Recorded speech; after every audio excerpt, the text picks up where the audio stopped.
Good afternoon. City of Lamarck Employee Benefits Trust meeting, August 8th, 2022. Notice is hereby giving that the Employee Benefits Trust of the City of Lamarck, Texas will conduct a special meeting on August 8th, 2022, beginning at 5 p.m. in Council Chambers 1109B Bayou Road, Lamarck, Texas, as well as via video conference hosted through Zoom.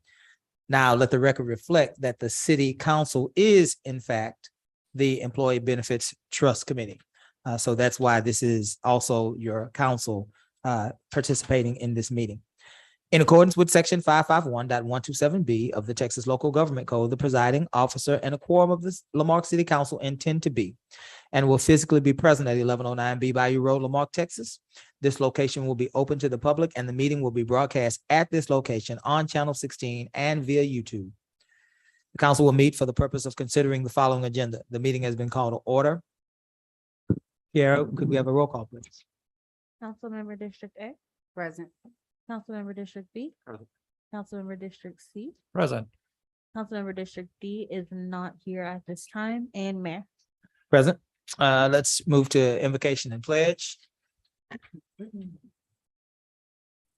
Mayor Pro Tem, would you lead us in our pledge? I'll lead us in our invocation. Most Holy Father, we've come today thanking you for another day's journey, certainly for our city, for every member, God, for this council, those appointed officials, Lord, even those that we will certainly deliberate with on today. Bless us in this meeting as we do what's best for our employees and their benefits. In Jesus' name we pray. Amen. I pledge allegiance to the flag of the United States of America and to the republic for which it stands, one nation, under God, indivisible, with liberty and justice for all.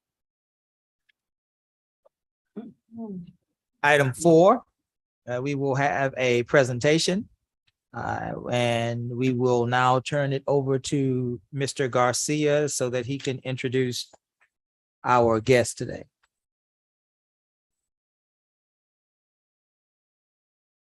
Thank you, Mayor.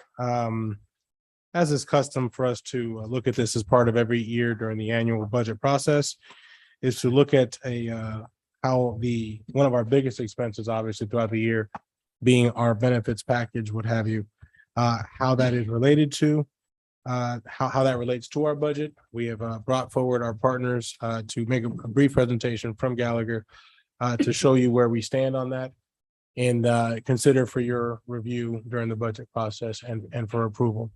We also would like to commend Ms. Patty Reese and her HR department for leading our department through this process, along with Susie, who is maybe joining us shortly. She's on a separate call dealing with something. Okay. So we hope to have her join us shortly.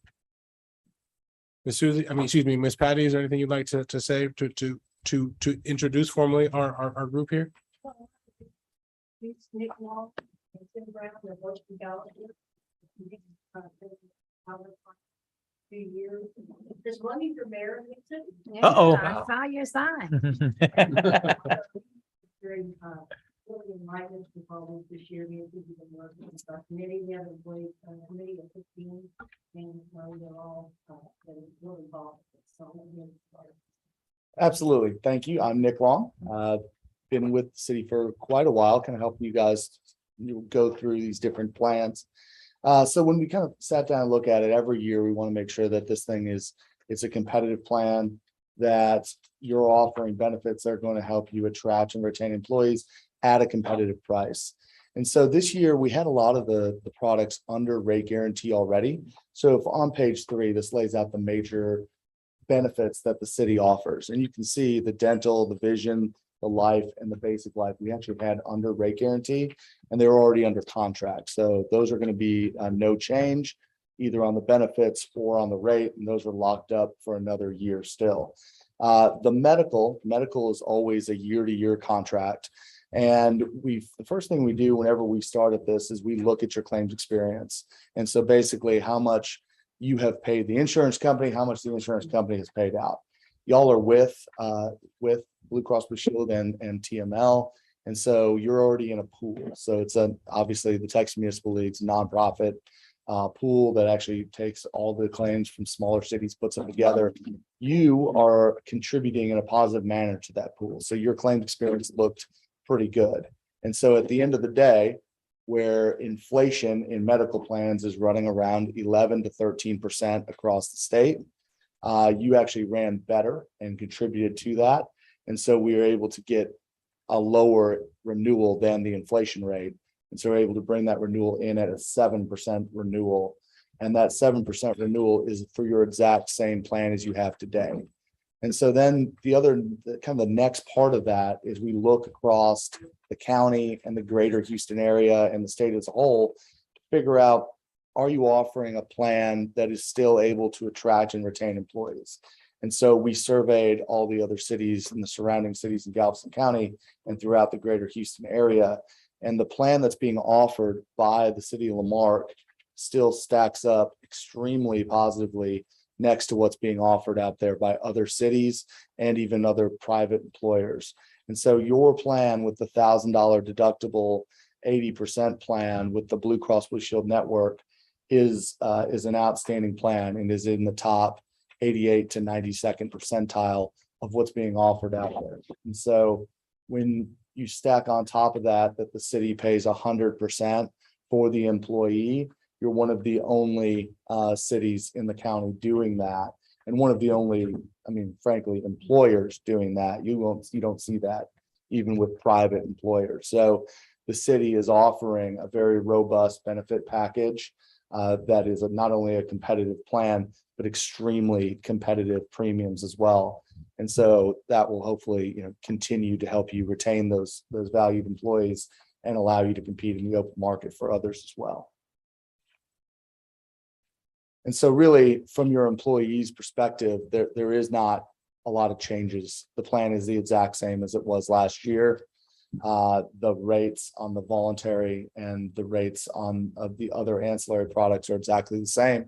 And so is the plan design. So when it's all said and done, what's being offered and what's being proposed tonight is not a lot of change for the employees, and it is well below the overall inflation rate of health insurance, both in the county and the state as a whole.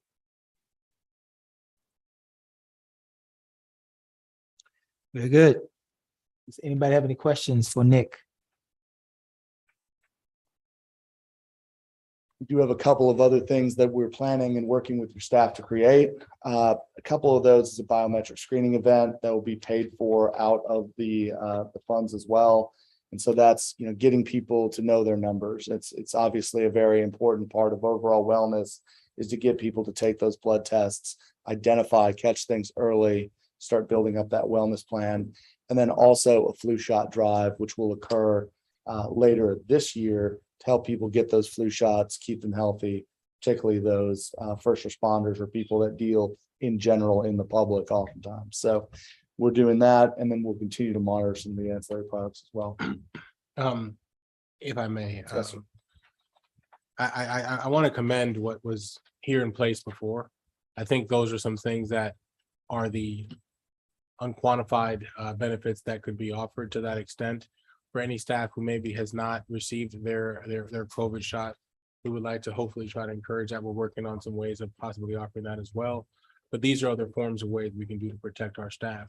In that as well, could you please elaborate a little bit on what that bio testing would do? Yeah, and so really the biometric testing is what you would get at a normal preventative visit anytime you go. The key to health, and people talk about fancy wellness programs, and some employers spend a whole lot of money on them. They generally don't work, and they generally don't produce a return on that investment. The most effective thing that you can do is to partner with a local medical group, local doctors, get people to do their biometric screening, find out their cholesterol, their blood sugar, their A1C, and then from there, help them form a relationship with a local doctor that they can use, as their medical quarterback, if you will. That not only leads to better health for them, it also leads to better outcomes for your plans. Going to a regular doctor, a primary care doctor, is by far the most efficient way to stay healthy. It is the most economical for the plan. It keeps people out of those pop-up ERs on the freeway that every time you go to, or one of your employees goes to one of those, it hits the plan for $2,000 at a time. Whereas a normal doctor at UTMB costs around $85, $90. So you can see that they're really just getting people that relationship is the best way to keep them healthy and keep the overall plan in a good financial stance as well. I just a Go ahead, Jim. question. On the Yes, soon.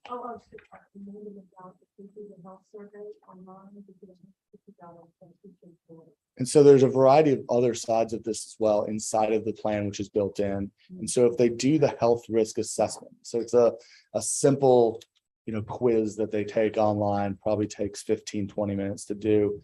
But that money will actually be paid, that $150 a year will be paid by Texas Municipal League to the employee. And so there's a variety of things inside the plan that are rewarding people for taking pretty basic steps. And we'll make sure during open enrollment that the employees know about these steps and know about these programs that are available and has full access to them to help them defray either some of their copay costs in the future or, the cost of adding a dependent.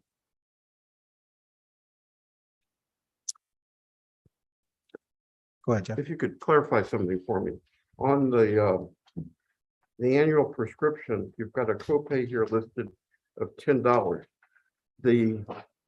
A person going to buy, say they're diabetic and they're taking metformin, metformin is actually less than $10. It's the best price being made available to the employee. So if it's not $10 is too much, what all I'm saying. Yes, sir. And that's a great catch. So it's up to $10 for the generic. So Okay. if I'm sure we've all seen it, you go to Walmart or HEB, you can get them for $3 or $4. In that case, it would be $3 or $4. It wouldn't be the full $10. So it's Okay. whatever the cost is, capped at $10 on the generic. And is that a 90-day supply or is that a 30-day supply? That is a 30-day supply That's a for 30. $10. The 90-day supply is $30. So it's just 3 times. But once again, if they opt for the 90 days, it's at the lower price. That's correct. The actual, it's the lower of the copay of the actual price. Any other questions? Where'd Michael go? Nick, looks like we're gonna have a $70,000 increase this year. Not your fault, not our fault, but healthcare costs.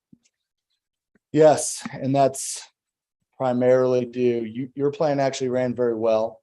It's primarily due to just overall inflation in the healthcare system. Brought on by a variety of things, but obviously the cost of labor has gone up significantly at most of these hospitals and providers, and they attempt to always pass those down through the plans. And so that's the healthcare trend that's out there. Your plan, so healthcare trend is running at about 13% Texas wide. So your plan actually was running to the positive, and so we were able to negotiate below the actual inflation rate. Yeah. That still, Cesar, puts us at $70,000. Roughly 71,000, almost 71,000 that we also have to carve out of our budget as additional expense. Yeah, And to that point too, another thing that we looked at through our relationship with Gallagher was the opportunity, and I'm sorry if I'm gonna say this incorrectly, but to having kind of a mind care or bringing a clinic. One of the options that we learned when we visited the TCMA conference was that there is a possible need and desire for that. We did look at that, the possibility of doing so, but we found that it to be too much that we can't afford at this time. It would be an additional opportunity for our staff where we could do even better than what we currently have, but it would come at an additional cost that right now we cannot support. Could you speak on that, April? Yes, so whenever you look at these employee clinics they're a great benefit for the employees. They do not return, they do not create a return on investment. So they generally don't pay for themselves with reduction in costs, but it is a nice benefit. So what we actually kind of looked at inside of this plan is, can we find other ways to simulate the advantages of that on-site or near-site clinic? And that's where we got to the things of bringing on the on-site biometrics, bringing the doctors to the employees, also doing the flu clinics and things of that nature, then partnered with the wellness plan as well. So finding different ways that are no cost to the plan to simulate some of those services and get people the care that they need in the most convenient way possible. Right. Does this, and it's not clear here, does this, there's a Blue Cross Blue Shield, same thing as last year. Does this have a I see telehealth virtual visits. That's right. So those are covered at 100%. And so let me ask you, in reality, how does Telecare work? So, Telecare is great for some things. It is clearly not appropriate for others. A classic example is allergies. If every spring you get a sinus infection when the ragweed comes out, well, you don't need to go to an emergency room and do all that. You can call the televisit and say, okay, I know that this happens every spring. They diagnose you virtually. They say, yeah, it's hay fever or whatever it is. They send the script, generic, you get out of there. At that point, you've spent $10 and you've got your prescription. You probably haven't missed work. You haven't had to, get a babysitter for your kid, and you haven't, and nobody wants to go, especially now, wants to go sit in a medical office. It's probably the best way to actually get sick. And so it is very appropriate for things like that. It's also appropriate for mental health care. Some people don't seek mental health care because of either the stigma involved or the hassle involved or what have you. And for some people, the visit option is easier and removes some of those barriers. And so the telemental health is also available. Clearly, if your kid runs into something and he's bleeding out of his head, that needs to go to the emergency room and not telehealth. So, I think it's very appropriate for some things and it's great to offer. And since COVID, telehealth is up like well over 1,000%. It's just absolutely boomed and people have started to feel more comfortable with it. Yeah. Also to that point, since you did mention mental health, one of the things that we're looking at and Patty's team is helping us through this process, along with both of our chiefs, is that we're looking at the possibility of enhancing our mental health component, as you guys have been discussing through the budget process, through the CBAs, to provide the mental health resource to do so. So we'll also obviously lean on our partners on how best to provide that, so it's at the lowest cost, but to make sure that there is some additional assistance for our public safety folks. And that's something that Ms. Patty's leading along with those chiefs to provide that. You've been asking to do that for a while. We are inching closer to that, and it is part of both CBA negotiations for us to do that as well. And we'll do that under the auspice of what our current plan can support if possible. Yeah. I'm sorry, the two things, a person, and we do have some people in this category, I believe, people that are 65 and older that are on Medicare, we still have working for the city. Is that correct, Ms. Patty? Okay, how do you handle them under this policy?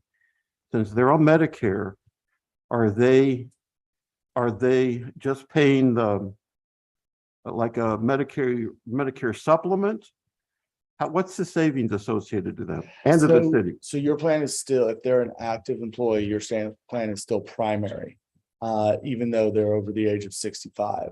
If they do have the option of leaving your plan completely and taking a Medicare plan, and we can facilitate that movement for them, we can help them, cannot force them off the plan though. So we don't have the ability to say kick them off the plan, but we can show them the advantages that possibly a Medicare plan would have.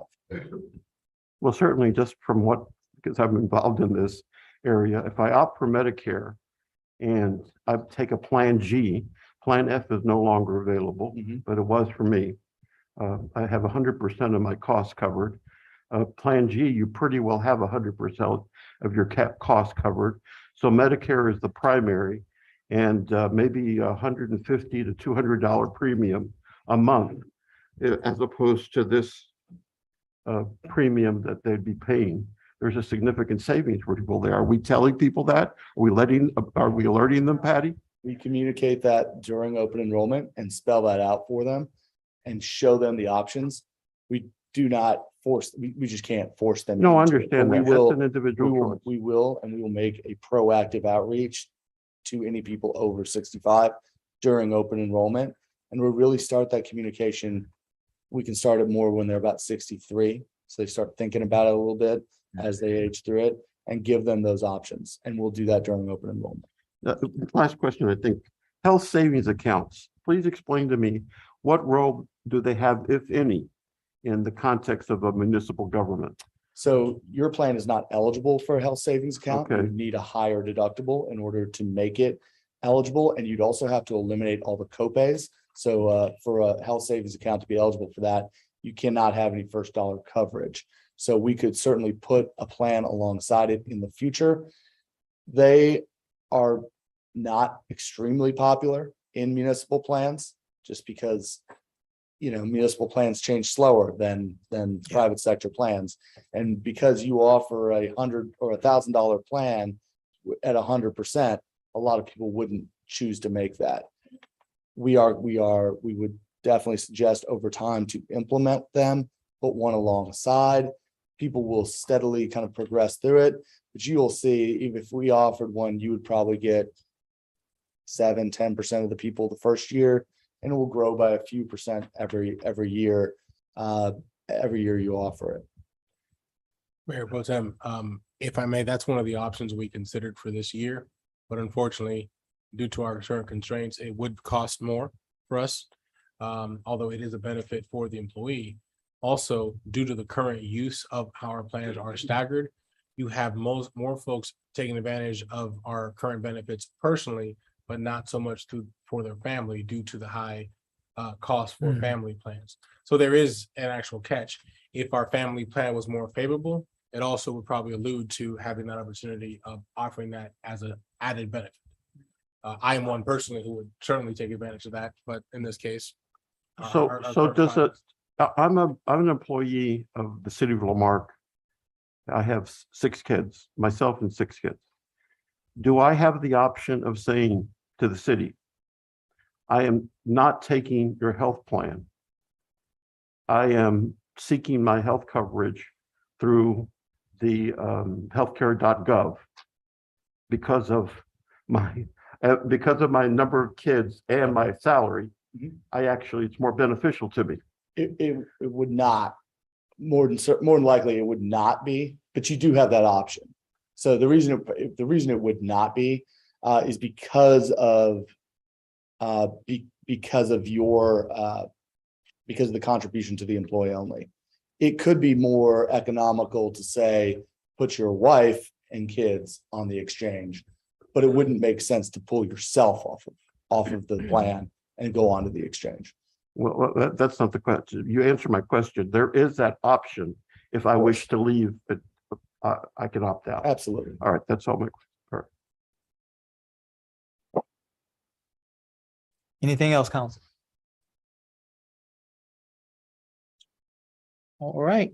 Well, Nick, thank you.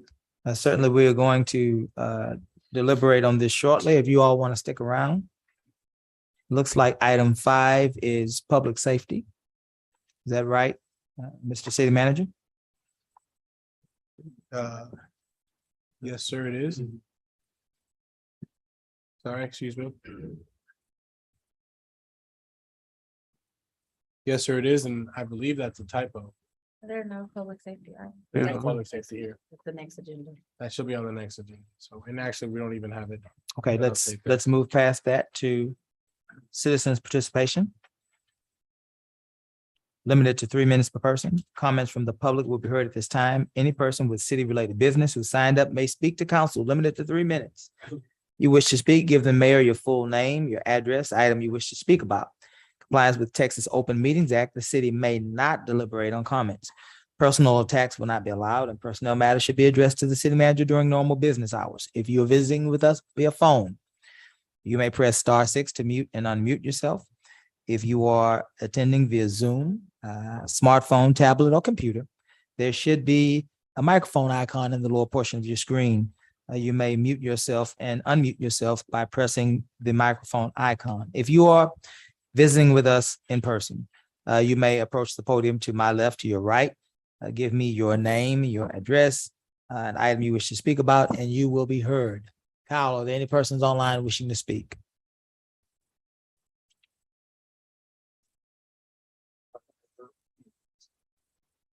If you are online and you wish to speak, there is a hand raising mechanism on the Zoom platform that you can press. That is the way that we recognize you if you're wishing to speak online. We'll give you a few seconds.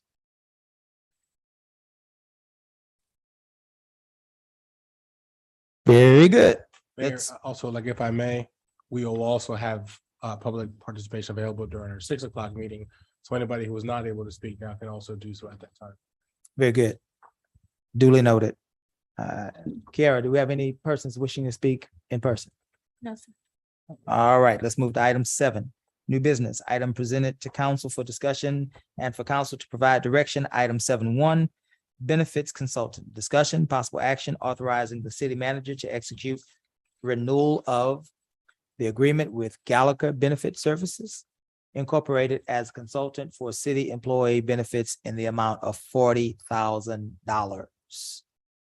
I will entertain a motion. So moved. Is there a second? Second. Any discussion? Go ahead. This is an agreement and consistent with what I've been saying since day one.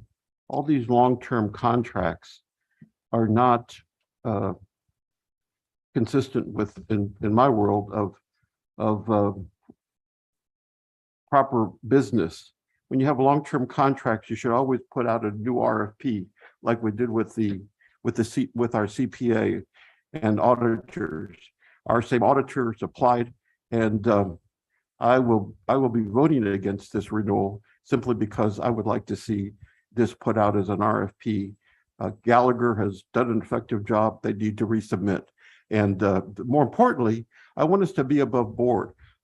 We've got Mr. Long, who's an elected official with this company as well too. And I don't want anybody to accuse him or us of having any sort of sweetheart deals with regard to this particular contract.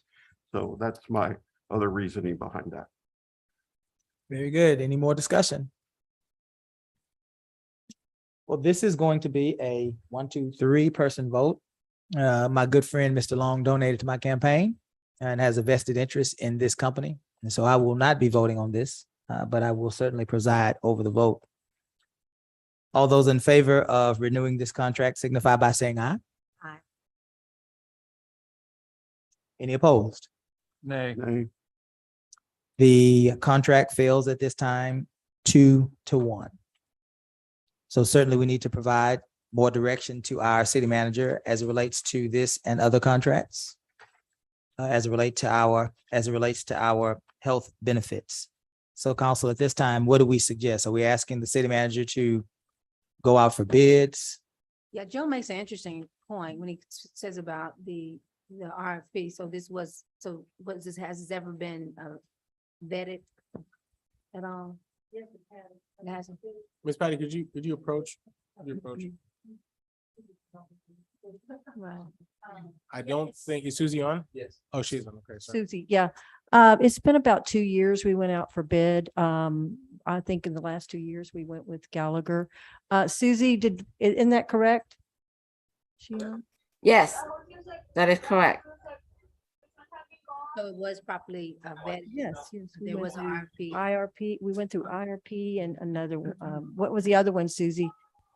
Oh, I couldn't remember, but in our policy, professional services, we don't have to go out for bid, and this is considered as professional services because they're not the insurance provider.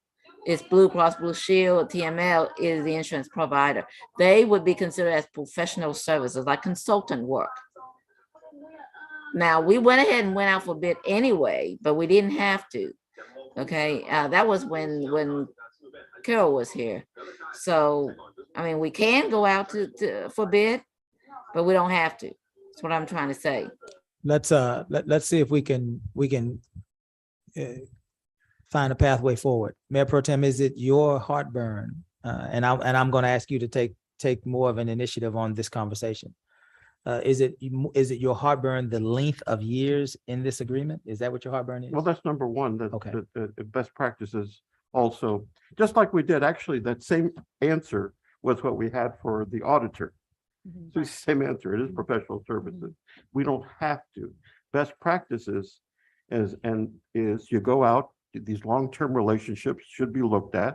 There's no sweetheart deal involved here. Let's let the public know what's being done open fashion here, what we're looking for. And then in most instances, interestingly enough, it's the same provider that usually is the one that is coming back and bidding and responding to the RFP because they're aware of it. Other individuals have the opportunity in the announcement phase to also respond. But it's an even open field out of the public, everybody to know. And it's just that on that side. And then the term, I wouldn't want to see it for 10 years. I think there's a reasonable term there, 5 years, 6 years of services, not every year. I don't think it's fair to the provider as well either. Every year you come back. There should be a reasonable term, 5 to 6 years in the RFP. And that's what I'm looking for. Just an RFP sets forth those conditions and go out and get that out. That's where I'm at. That's where you're at. Well, the Michael. question I got, Joe, for you is this isn't a 10-year RFP or a No. 10-year deal. In the contract, it states it will be a year by year. Yeah, I saw that, but I'm saying, I don't even think it should be a year by year. I think that you should have an agreement like this for at least a 5-year term. Let them come back and be with us for 5 years. They're working for our benefit. Then you have their best practices, another RFP for the services. So Explain that. so if I may, I guess we're kind of saying the same thing. Right. Yes, it is a year-to-year term that can be, Right. exhausted at any time within, enough notice to both sides. However, instead of it being a term of 10 years, I believe the consideration Mayor Pro Tem is making, maybe not make it a year to year for 10, make it year to year for 5. Well, 6. we've had the relationship for 10 years. Let's be clear. The contract term wasn't for 10 years. It was signed in 2015. Okay, and then it's subsequently been year to year to year at some point Mhm. after the initial term. And I don't even know what the initial term was. What is the initial term? 5 years? Or was it always year to year? Yeah, so the initial term was 3 years, Okay, and then you guys re-procured, right. and then we won the 3 years again, Mhm, and then you okay. re-procured, and then we won it again at the beginning of 2001. And so we're Okay. in our third 3-year deal. 2020. Oh, okay. 2020. Yeah, that was the part that was confusing. So That's normal RFPs are 2 to 3 years. They anyway. are, yeah, so they're Right. 3 years at your option, so we give you the rate for 3 years. But you can term us any year Right, during right. that deal. Mhm. And so, yeah, we've actually done, we've responded twice already, so we've won it on 2 separate different occasions. So we want, now we're on our third different contract, and we're 1 year into the third contract. And for clarity's sake, for me, to understand this, there wasn't another RFP put out. There was. There So was? We replied to, It would have separate come while I'm RFPs. here on council and I'm not aware of that. I believe we replied to 3 different RFPs, but we're happy to apply. I mean, it's not, we do it every day, and it's a big part of our That's- business. Let's see if we can get some clarity. Has there been an RFP for this? Are you specifically asking about this particular? No, we've already voted that. No. What I'm asking is, was this put out for through the bid process? Yes. When do we know the last time? And again, for historical content. Right. Okay. So I think they mentioned Ms. Butler's era, so that was what, 2015. 2-3 years ago? Mhm. So it's due for an RFP. Kim, did you want to, I know you want to join. Well, as a mother with children, and 4 of them, this insurance is very competitive and it's good pricing, regards to other insurances. And so that's what I was, looking at as far as the, the terms. But if this council so chooses that we put it out for RFP, I don't have a problem with that, but I do want to say, this is a great insurance package for a mother with children, with a But by the family. way, Kim, I'm not challenging the insurance, the relationship for being proposed here. That's not. that's You're not- saying, go ahead and vet it. It's just, It needs to be- just the RFP for future services. They provided their services here. I like this. It's a TML. They've used their expertise in this. But let's I'm just, fine with that. It's just Just open it up. after this, let's just put out an RFP on it. That's all I'm saying. so that's on us then. We need to provide the Yeah. RFP. After this term, After. or, so what are we doing with this year? I'm agreeing to accept their proposal for the Okay. for the. So for we the gotta go insurance back product then. For the fiscal year 22-23. Okay, so we need So to, we need to go back. so you ready to act differently on it? No, this was just the, if, and I may have been, This is this seven was one. just the contract for the consulting services. So the accepting the insurance agreement would be a separate motion. Oh, you're saying you want to accept the insurance Yeah, agreement the and not proposal. their yeah, contract? The proposal Ah, that okay. was accepted. Okay. I got you, I okay. got Yes, you, yes. got you. Got Is that, is that possible, Nick? So what you might want to do is that since we have to implement the program, Yes, you may want to extend the contract, go month to month, put the RFP out after it's installed. That would be my only thing, but Yeah. we're perfectly fine competing with the bid for the business and winning it. It just, I would generally, and maybe going forward, change when the consultant decision's being made and the insurance. Right. Because really you So want they to probably don't change your coincide. consultant after the insurance is installed. Yeah, So change it in January, Right. once the plan's put to bed. put together. yeah. That would be our Excellent suggestion. idea. And we're fine, going month to month on the contract, allowing y'all to bid it. And then giving us whatever, 30 days notice to term the contract, if that's what you want. Yeah, For the following, to be clear, for the following fiscal year, not this 22-23 fiscal year. I would say, if it was me, so I'd say, okay, Gallagher, keep going with Gallagher. Install the plan for 10-1. Put in the flu shots, do that, take it out to bid in January, Mhm. award the contract February, March, whatever. That way the insurance plan's put to bed. You got plenty of time before your next renewal to get to know if you got a new consultant, to get to know the new consultant, let that consultant understand the plan. And then by that point, they'd be ready to go to shop you this time next year. Next year, correct, for the new Mhm. fiscal year. Yes, that sounds like a motion. that's why we have consultants like Gallagher. That sounds like a motion. And exactly. I so move, Second. What, we so move what he said. yes. In all seriousness, seriously, clarify what you want in your So the motion. motion would be that the relationship with Gallagher will continue on a month-to-month basis for purposes of implementing the insurance program for the fiscal year 22-23. In February, that relationship will end and there will be a new RFP put out for the health services or the health benefits package, I guess I should say. Is that consistent? Okay. The second, There's a second. any further discussion? Yes, Michael, the cost of the month to month, what's the cost of the? At the 40,000 prorated, okay, that's the only Good. question I had. let's call for this vote. All those in favor, say aye. Aye. Any opposed? Madam Clerk, show the motion passes 3-0. Thank you. Thank you for. Item 7-2, medical and pharmacy insurance. Discussion possible action to award Blue Cross Blue Shield through Texas Municipal League as provider for employees' medical and pharmacy insurance for plan year 2022-2023. I will entertain a motion. So moved. Is there a second? Second, Any discussion?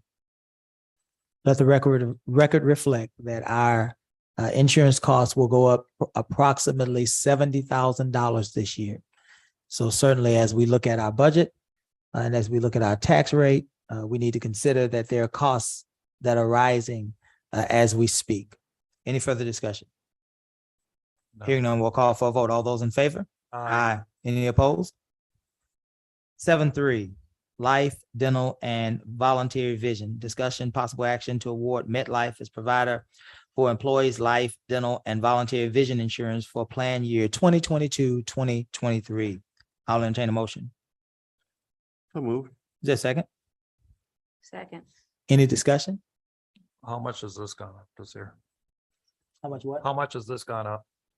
This did not change. Not a The change. benefits and the rates did not Okay. change. Perfect. Very good. Any further discussion? Hearing none, we'll call for a vote. All those in favor say aye. Aye. Any opposed? Item 7.4, items good for the order. Mr. Garcia. Nothing at this time compared to this topic that we're having. We will have other items to share at the conclusion of our next meeting in a few minutes. Are you saying there's no good news? No, there's plenty of. There's good no news, good news. Just not at this meeting. I'd like to share it after 6 o'clock when our I'm just teasing. I'm teasing if you say so. tons of good news. Tons of good news. All right, guys. We are moving past item 7.4 into item 8, executive session. Does not look like we have an executive session tonight. So there's no need to have item 9, which is actions taken from executive session. So we moved to item 10, and I'll entertain a motion to adjourn. So moved. Is there a second? Second. All in favor? Aye. We stand adjourned for about 13 minutes.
Welcome.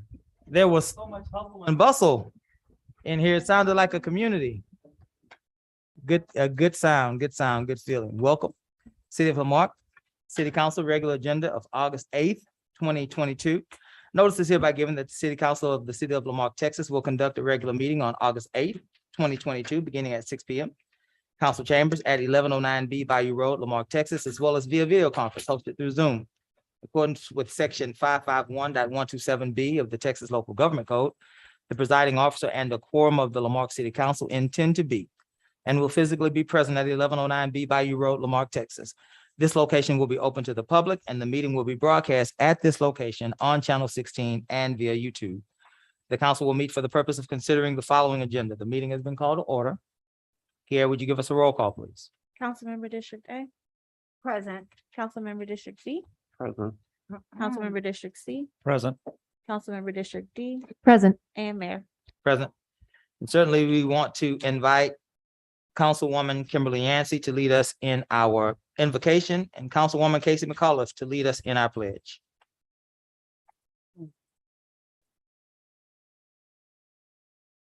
Tonight, Lord, we come to you thanking you for your blessings. We thank you for life, liberty, and freedom. We thank you that we live in a country where we all have a right to our opinions, that we are free to love, that we are free, Lord. And we thank you. We ask you for wisdom. We ask you to help us to love one another in spite of our differences. We pray, God, that you will bring us together in unity. Our children are watching. Help us to be your trophy cases for you, because you said in your word that they will know that you belong to me by the way you love others. So help us to love one another and help us, Lord, to do the best that we can to perfect and improve our city. In Jesus' name, amen. Amen. I pledge allegiance to the flag of the United States of America, republic which stands one nation under God, indivisible, with liberty and justice for all. Thank you, ladies. Item 4, presentations. 4.1, we will have a presentation from the Charter Review Committee. Committee is to present its final report to council with a recommendation for charter amendments. Is that you, Mr. Osteen? Welcome, sir. As always, name and address. James Osteen, 2012 Geraldine. Welcome. Is any of the committee members here? If y'all come up. And the alternates. I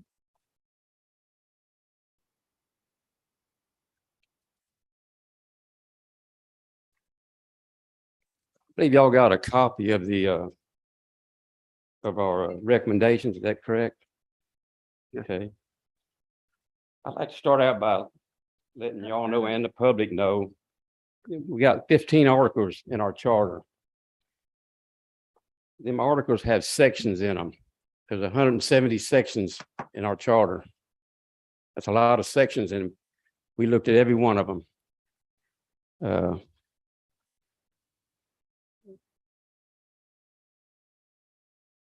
Would y'all like me to go through each one of them, or some of them are lengthy? It's up to y'all. How many amendments do you have, James? There's 11. Can you give us a summary of some of the easier ones, and then if you want to I go in depth can. on some of the more complex ones? I can. Thank you, sir. Let me say that it was a pleasure working with the committee. There was 5 of us that y'all appointed, and y'all appointed 2 alternates. I couldn't have worked with a better team. Everybody participated. We had a few that couldn't make the meeting, so the alternates stepped up, and it went real well. We had I'm really pleased with how it went. Yes, sir. We appreciate you saying that. Okay. One of the sections, I'll try to do them in order. Let's see here. That'll help. You ready? And Sally was the vice president, and she was a lot of help. Okay, let's start with section 2.12. Shall the charter be amended to a definition of for cause termination of payments due to the city manager in the event of his or her termination. We hit hard on the city manager's position. And the reason we did this is the committee and some of the citizens' input. We weren't happy with how these city managers are walking out of here with a year's salary when they leave. So we gave some input on that. I'm going to read it to you. It's not that long. The city council may be removed. The city council may remove the city manager by a majority vote of all its members. At least 30 days before such removal shall become effective, the city council shall be by a majority vote of its members adopt a resolution providing for the removal of the city manager and stating the reasons thereof or therefore. Immediately upon adoption, a copy of the resolution will be given to the city manager. Within 5 days of adoption of the resolution, the city manager may request in writing a public hearing which must be granted by the city council and shall be held not earlier than 10 days nor later than 20 days after the filing of such request. Within 5 days of the public hearing, the council by majority vote of its members shall reaffirm or rescind the resolution for removal. This is what was added. In the event the city manager is terminated for cause, the city manager shall only be entitled to 1 month's severance pay, and this provision shall control over any agreement to the contrary. A, for cause termination purposes, this section 2.12 shall mean a determination by the city council and at the sole discretion that the city manager has failed to adhere to the city's drug and alcohol policy as set out in the city's employee handbook, as may be amended from time to time. 2, failed to perform his or her duties or other obligations as required by the city manager's agreement with the city, and if any. 3, an accusation by any applicable law enforcement agency of the city manager's embezzlement or other criminal offense or final conviction of a criminal offense that is a class misdemeanor or above. 4, city's manager's conviction of any illegal act involving personal gain to him or her or a finding of a violation of the city charter, city ordinance, other city purchasing rules, or the code of ethics of the state of Texas that may be amended from time to time. Every city manager of the city shall be subject to a 6-month probationary period, beginning on his or her date of hire, during which time, if terminated for any reason or no reason by the council, the city manager shall not be entitled to any severance pay. By the resolution, the city council may suspend the manager immediately from duty, but shall in any case cause to be paid him forthwith any unpaid balance of his salary and 1 month's salary as severance pay following adoption of this resolution. Okay, all that was added. We put in there any violation of city charter or ordinances. You know, if the citizen can't violate it, the city manager sure can't. Okay. 12.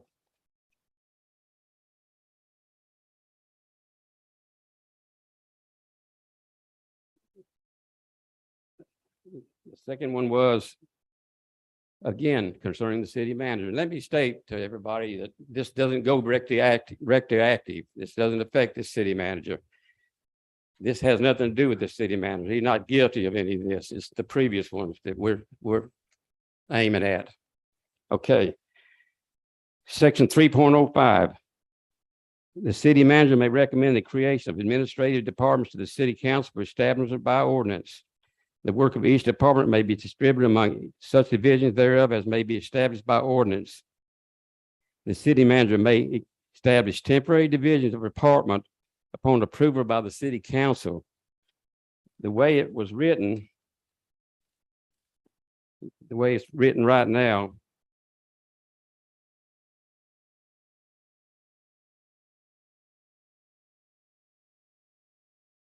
the rates wrote right now, the city manager may establish temporary divisions of a department pending the passage of an ordinance by the city council.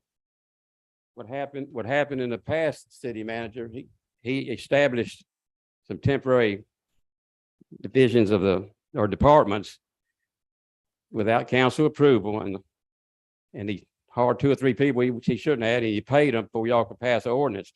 He can drag that ordinance out before he gets the ordinance for y'all for a month or 2. Now, before he can do that, he's got to get approval right from the start. He can't do no temporary stuff unless y'all approve it.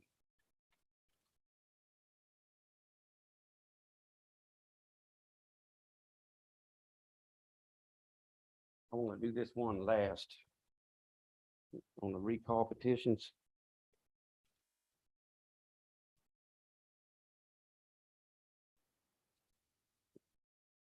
I want to come back to that one. Section 5.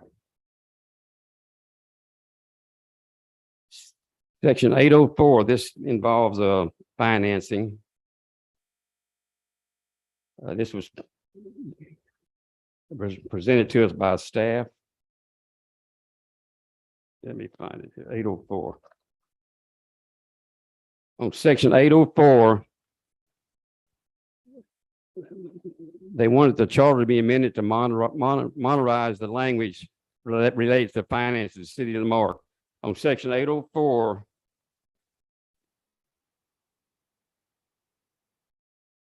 there's 13 items under the director of financing, but all they want to do is wherever it says agencies, they want to change that to funds because we don't have agencies anymore. They want to change 1, 2, 3, 4, 5 to funds. And then on section 807, they want to change to this marked agency to funds. That's all that is.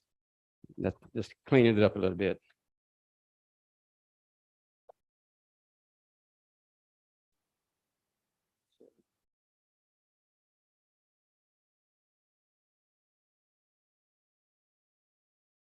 $817.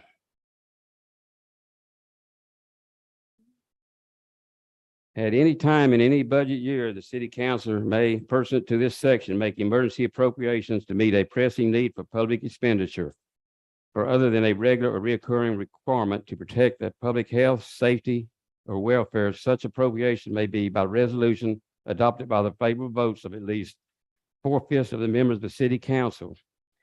And what that means now, that's how it is right now. 4/5 means if one of y'all not here, it takes 4 votes to pass it.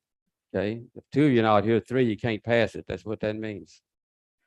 Okay, and shall be made upon recommendation of the city manager. Here's what we changed. The total amount of all emergency appropriations made in any budget year shall not exceed 3% of the total operating appropriation made in the budget for that year. That's what's in there now.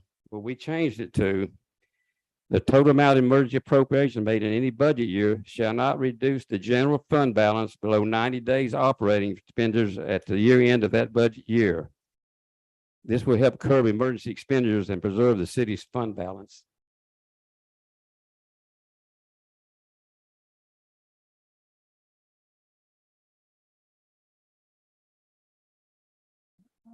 On section 819, this is something that staff requested. It's cleaning up. It says where it gives dates in there, it gives like 19 blank, and then you put the dates you want in there. They want to change all that to the year 20 instead of 19. That's in section 819 and 820. Just kind of clean it up.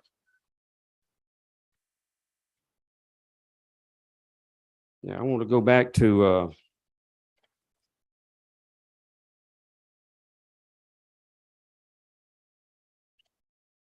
Article 15.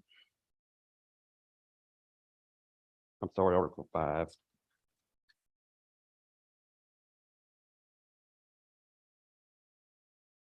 Okay.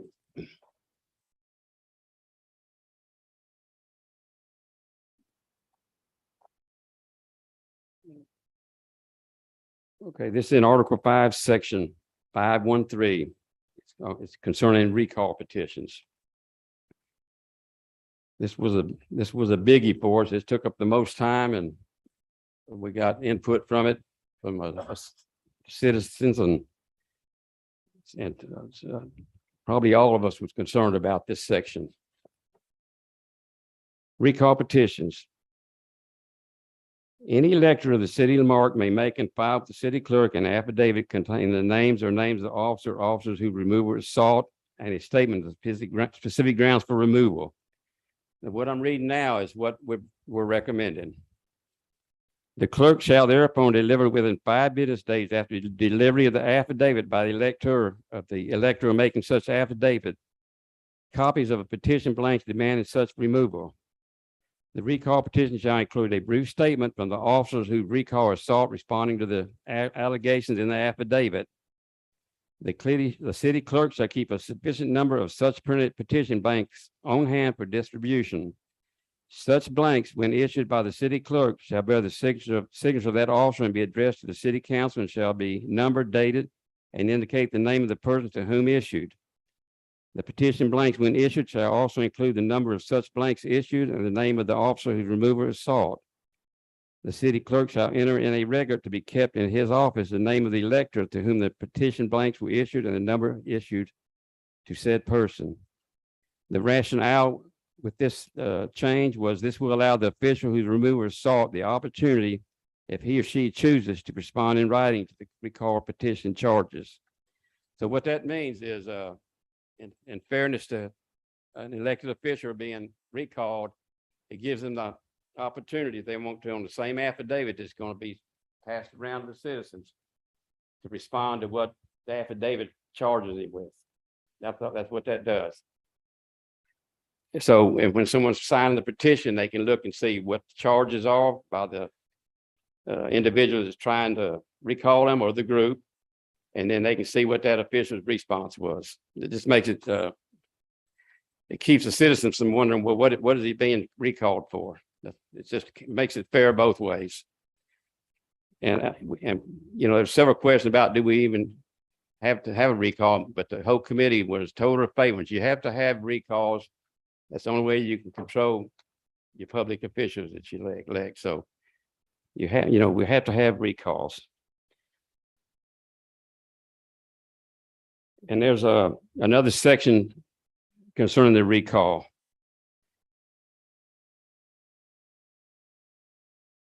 Section 5-15.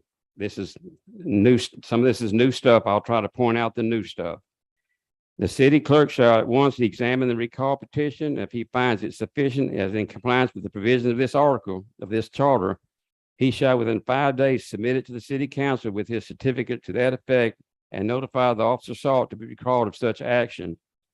If the officer who removal is sought does not resign within 5 days after such notice, the city council shall thereupon order and fix a date for holding a recall election. Any such election shall be held on the next date followed by state law after the petition has been presented to the city council. However, such election may be held at the same time as a municipal election held within such period. Here's what's been added. An elected official whose removal is sought by recall may at any time prior to 45 days before a recall election request in writing to the city clerk that a public hearing be held to permit such officer to present facts pertinent to the charges and respond to the charges specified in the recall petition and affidavit.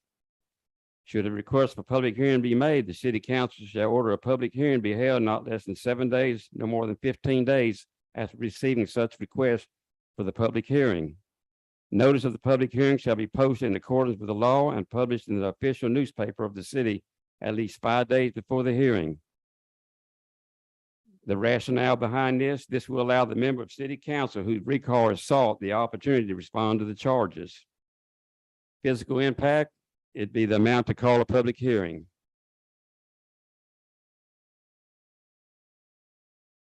And I believe that is all the amendments.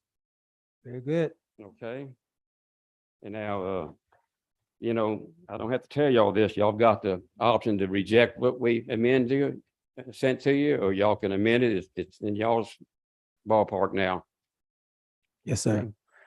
But again, I want to really thank our committee members that we put a lot of time in this over 6 months, and they done just an excellent job. Thank y'all. Very good.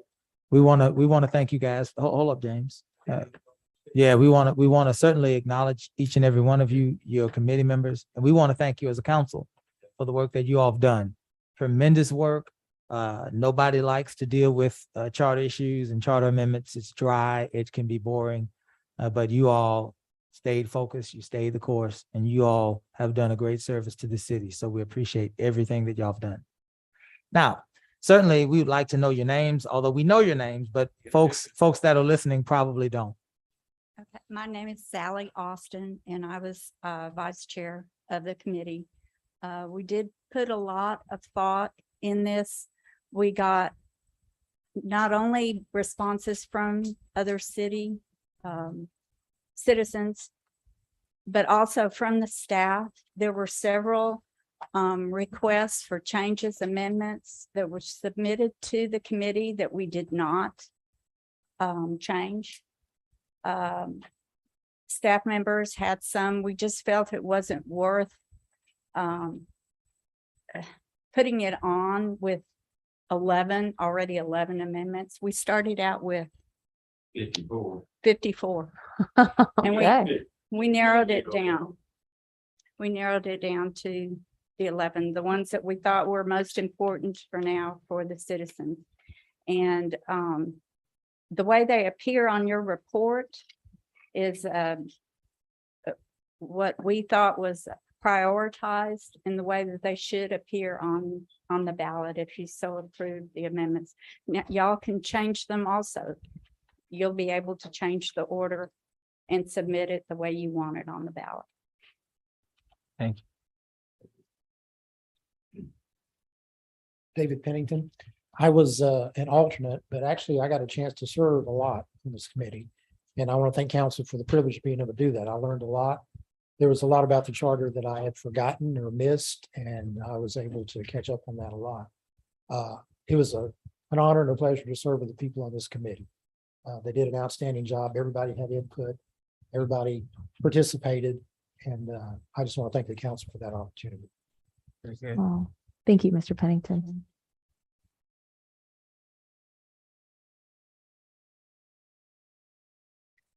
I'm Antonelle Martin. And just like everyone before me, this was a true pleasure and very eye-opening. Thank you. Thank you, Antonelle. Good evening.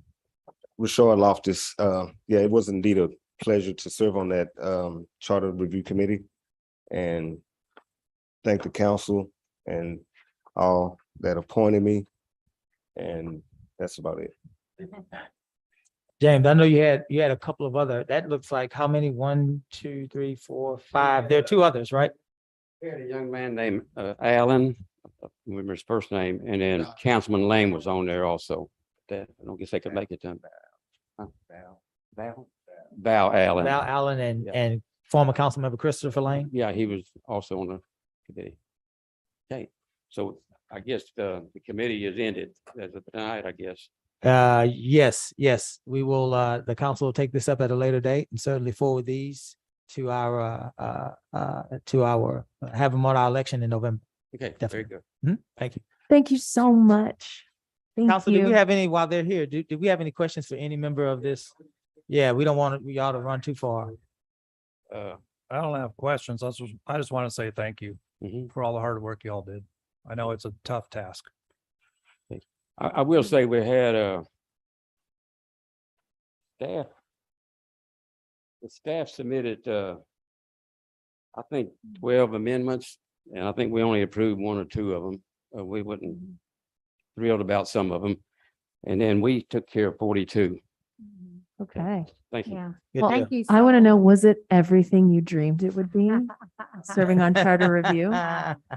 It was very difficult. It really was. Yeah, it's not a small task. And we couldn't put our own personal opinions in there. We had to go in open-minded and think about the city and the citizens of Lamarque. Not right. We didn't have any of our own agendas or anything like that. It was for the betterment of the city. Yeah. And, yeah, it was difficult. Thank you. So thank you to Councilman Osteen. I know I had appointed some young people, young adults. And I said, I know I had appointed some young adults to that charter and you were very patient with them.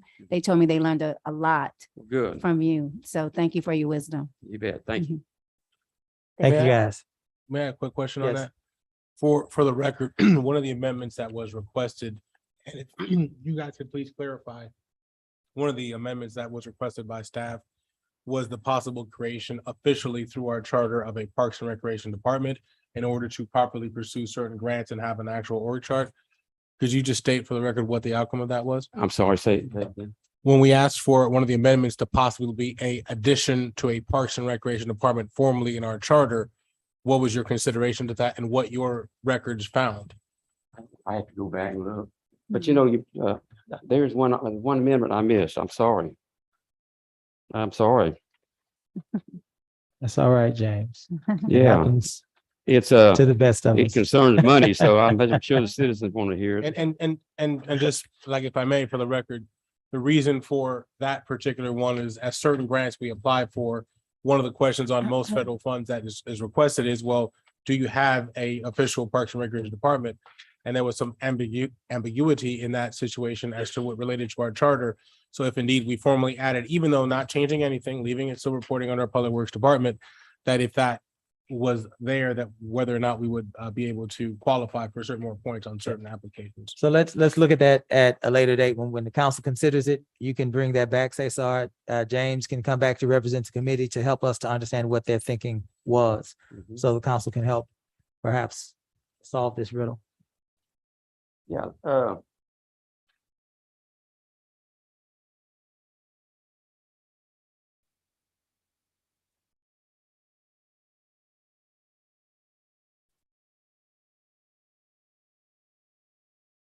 yeah, really, I missed two of them. Don't nobody throw nothing at me. The city may finance the acquisition of privately owned utility properties, the purchase of land, and the cost of all construction and property installation of utility for utility purposes by borrowing or in accordance with the provision of the Article 4 of this charter. Approximate provision shall be made, however, for the out of motivation and retirement of all bonds within a maximum period of 30 years. The staff requested 40 years, and we agreed with 40 years. And their thinking on that was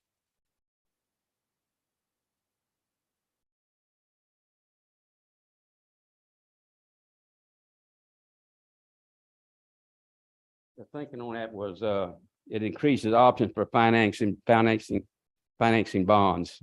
So but the physical impact is up to 10 more years of interest for a bond.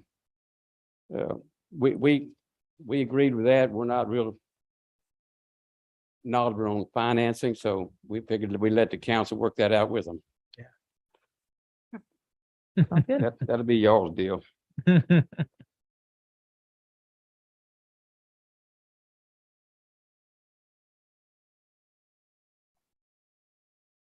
one more here. What I do with it?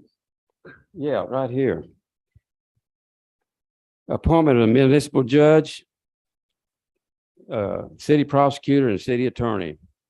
The municipal court judge, the alternate municipal court judge, and the city prosecutor and city attorney shall be recommended by the city manager and shall be appointed by the city council.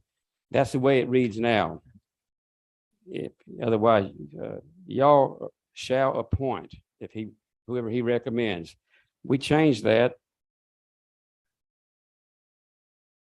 to read that shall be appointed with the approval of the city council. We put the power back in the city council's hands. You know, y'all may not want who he recommends. You shouldn't have to be obligated to appoint him, and like it was, you had to be. Yeah. Okay. So, you know, that's more power we're taking from the city manager. And again, it's no reflection on the city manager we have now, but we don't know how long he's gonna be with us. That's right. And we don't know what the next one's gonna do. That's right. Well, I apologize for missing those, but Forgiven. We had a lot of paperwork now. You're Thank forgetting. y'all. We're teasing. Thank y'all Excellent so work, much. guys. All right, we're at 5, guys. We're at 5.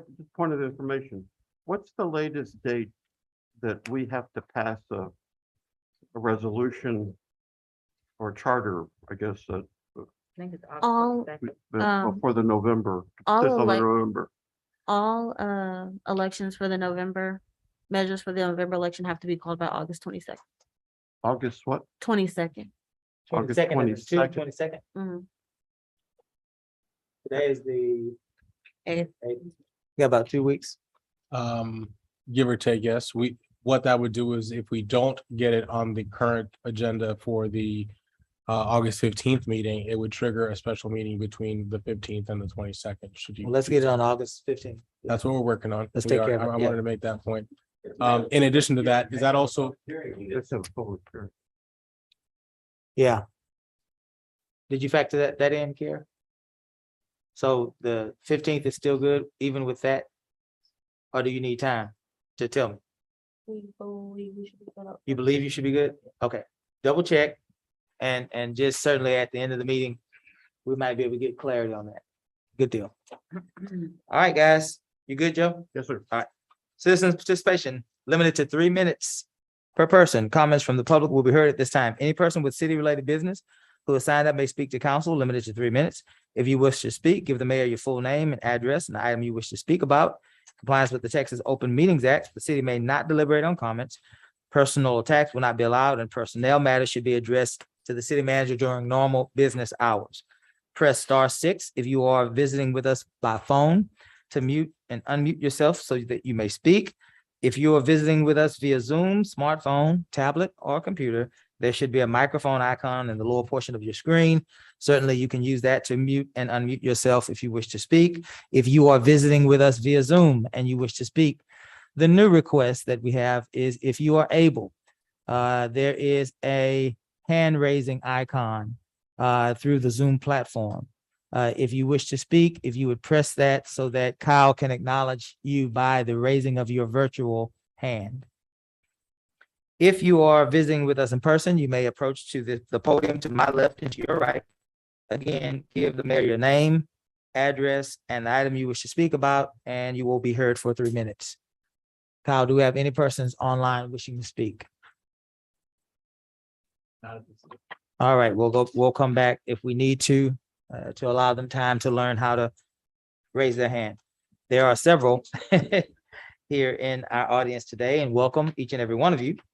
The first one is Mr. Danny Barnes. Mr. Barnes, welcome. As always, your name and address, sir.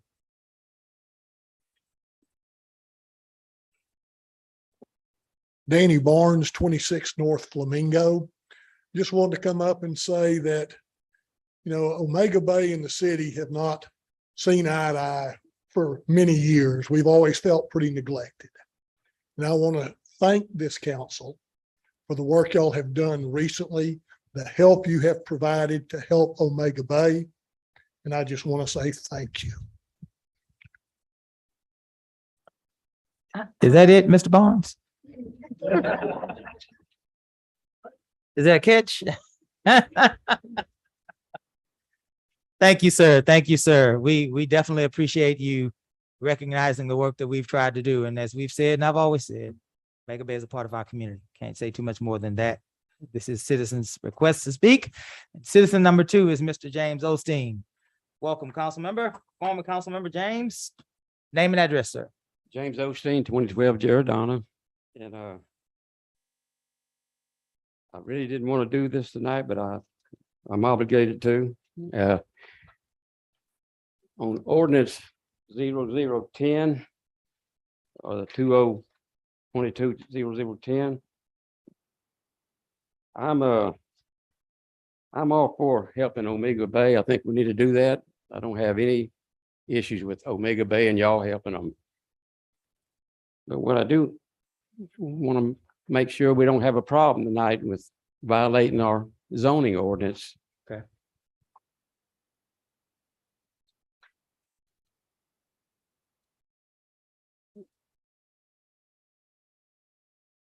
I didn't have time to get with y'all before the meeting, but so I have to do it now.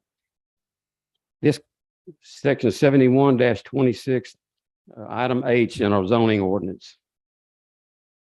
The city may from time to time amend, supplement, or change by ordinance the boundaries of the district or the regulations hereon established.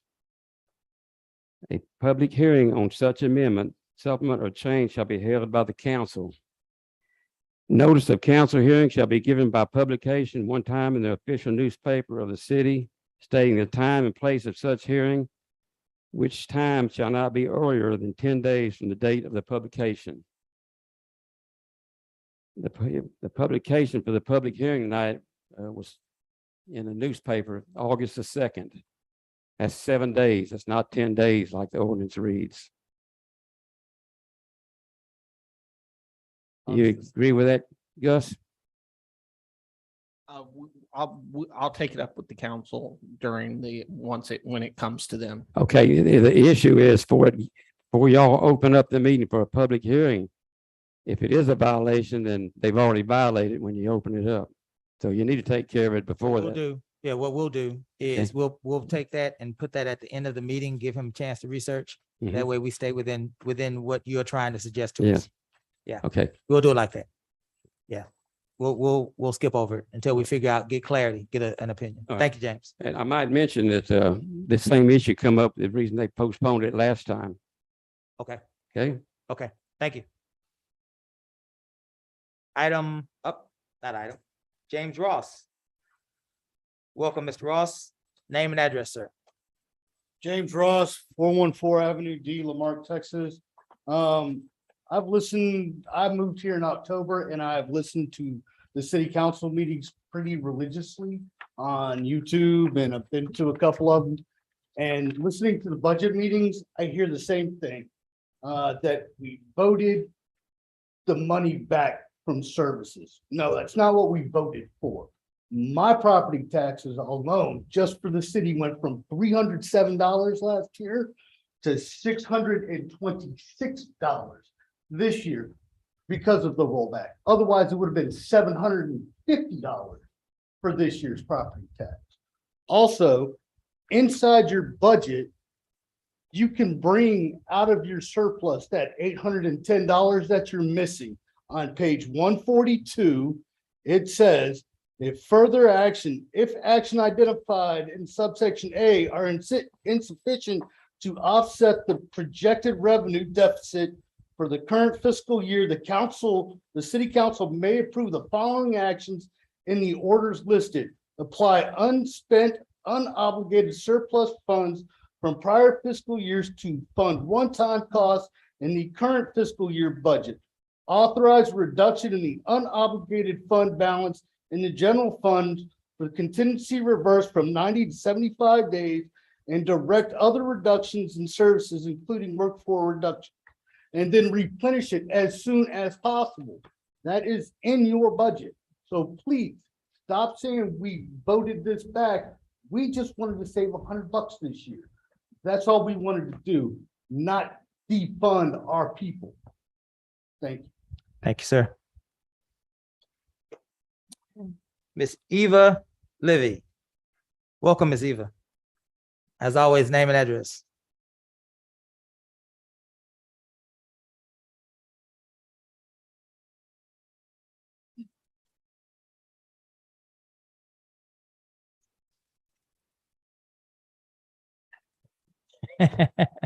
Eva Libby, 2808 Fannin Street. Welcome. Okay, wow. Just great to see everybody here. Great to see this. This is amazing. So I'm happy. I've got good things, bad things, and good things. So I want to share all of those real super quick. To the budget. With permission from Kira and Mr. Garcia, I'm going to refer to the numbers that I referred to earlier today for the year of for this year in regard to the ORRs, because a lot of people don't understand it goes back to the fiscal year for that number that was given during the budget. Can I just get head shakes if that's okay? Okay, thank you. I appreciate that. All right, so if we go the reason why I'm not questioning, but bringing this to everyone's attention is I saw a lot of things I didn't enjoy seeing during the budget, comments that were made. And so I just want to get everybody up to date on this. So this is only for this year. So from January 1st until today's date, because I wanted to make sure I had my numbers correct, which I believe they are, because nobody corrected me on them. So I've been watching the budgets for the entire weekend because I had to catch up on it. For what was documented on A3 on the working Excel spreadsheet, it shows 613 ORRs for this year. We all know I'm an ORR girl. So that's only from January 1st to now. Okay, so everyone's on the same page. Out of that, 351 were police department reports that our city clerk is responsible for doing. Out of 613. You guys, that's more than half. So there's where that part comes in at. Okay, that took it down to 262. Then we had businesses and withdrawals, and that takes it down to 198. So, I'm sorry. With the businesses, it took it down to 198, and then 14 were withdrawn. A lot of those were mine because I was trying to give help for the new program that's coming out. So we're at 184.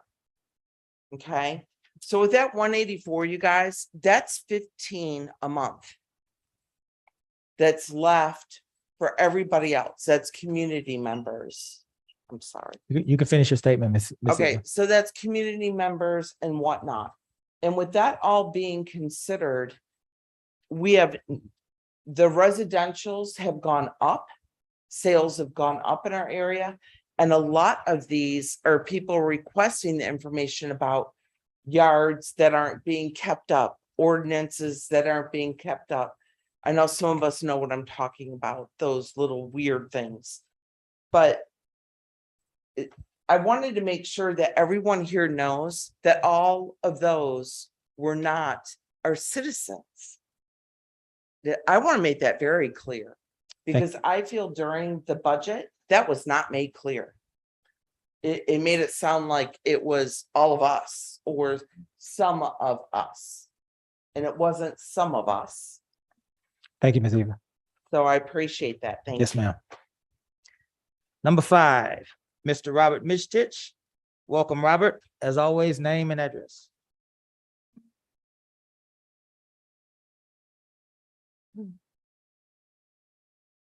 Robert Mitch, 24 North Curlew. Want to address some in the charter review, and thank you, Mr. Olstein and the rest of the team for the work that they did. 5.15 should include allow for equal time by the electors in a rebuttal to any public hearing. Because that's the way it is now, it weights everything towards the elected official, and the public really doesn't get to say anything other than what was put on an affidavit and a petition. So they get no chance for a public, but it should be in a rebuttal form after the elected official, and it should be of equal time.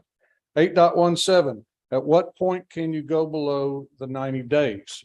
Because it says that you shouldn't go below it at the end of the year. Well, that's ambiguous. What determines what's the end of the year? Is that 6 months from the end of the budget session, or your year, or is it 1 week?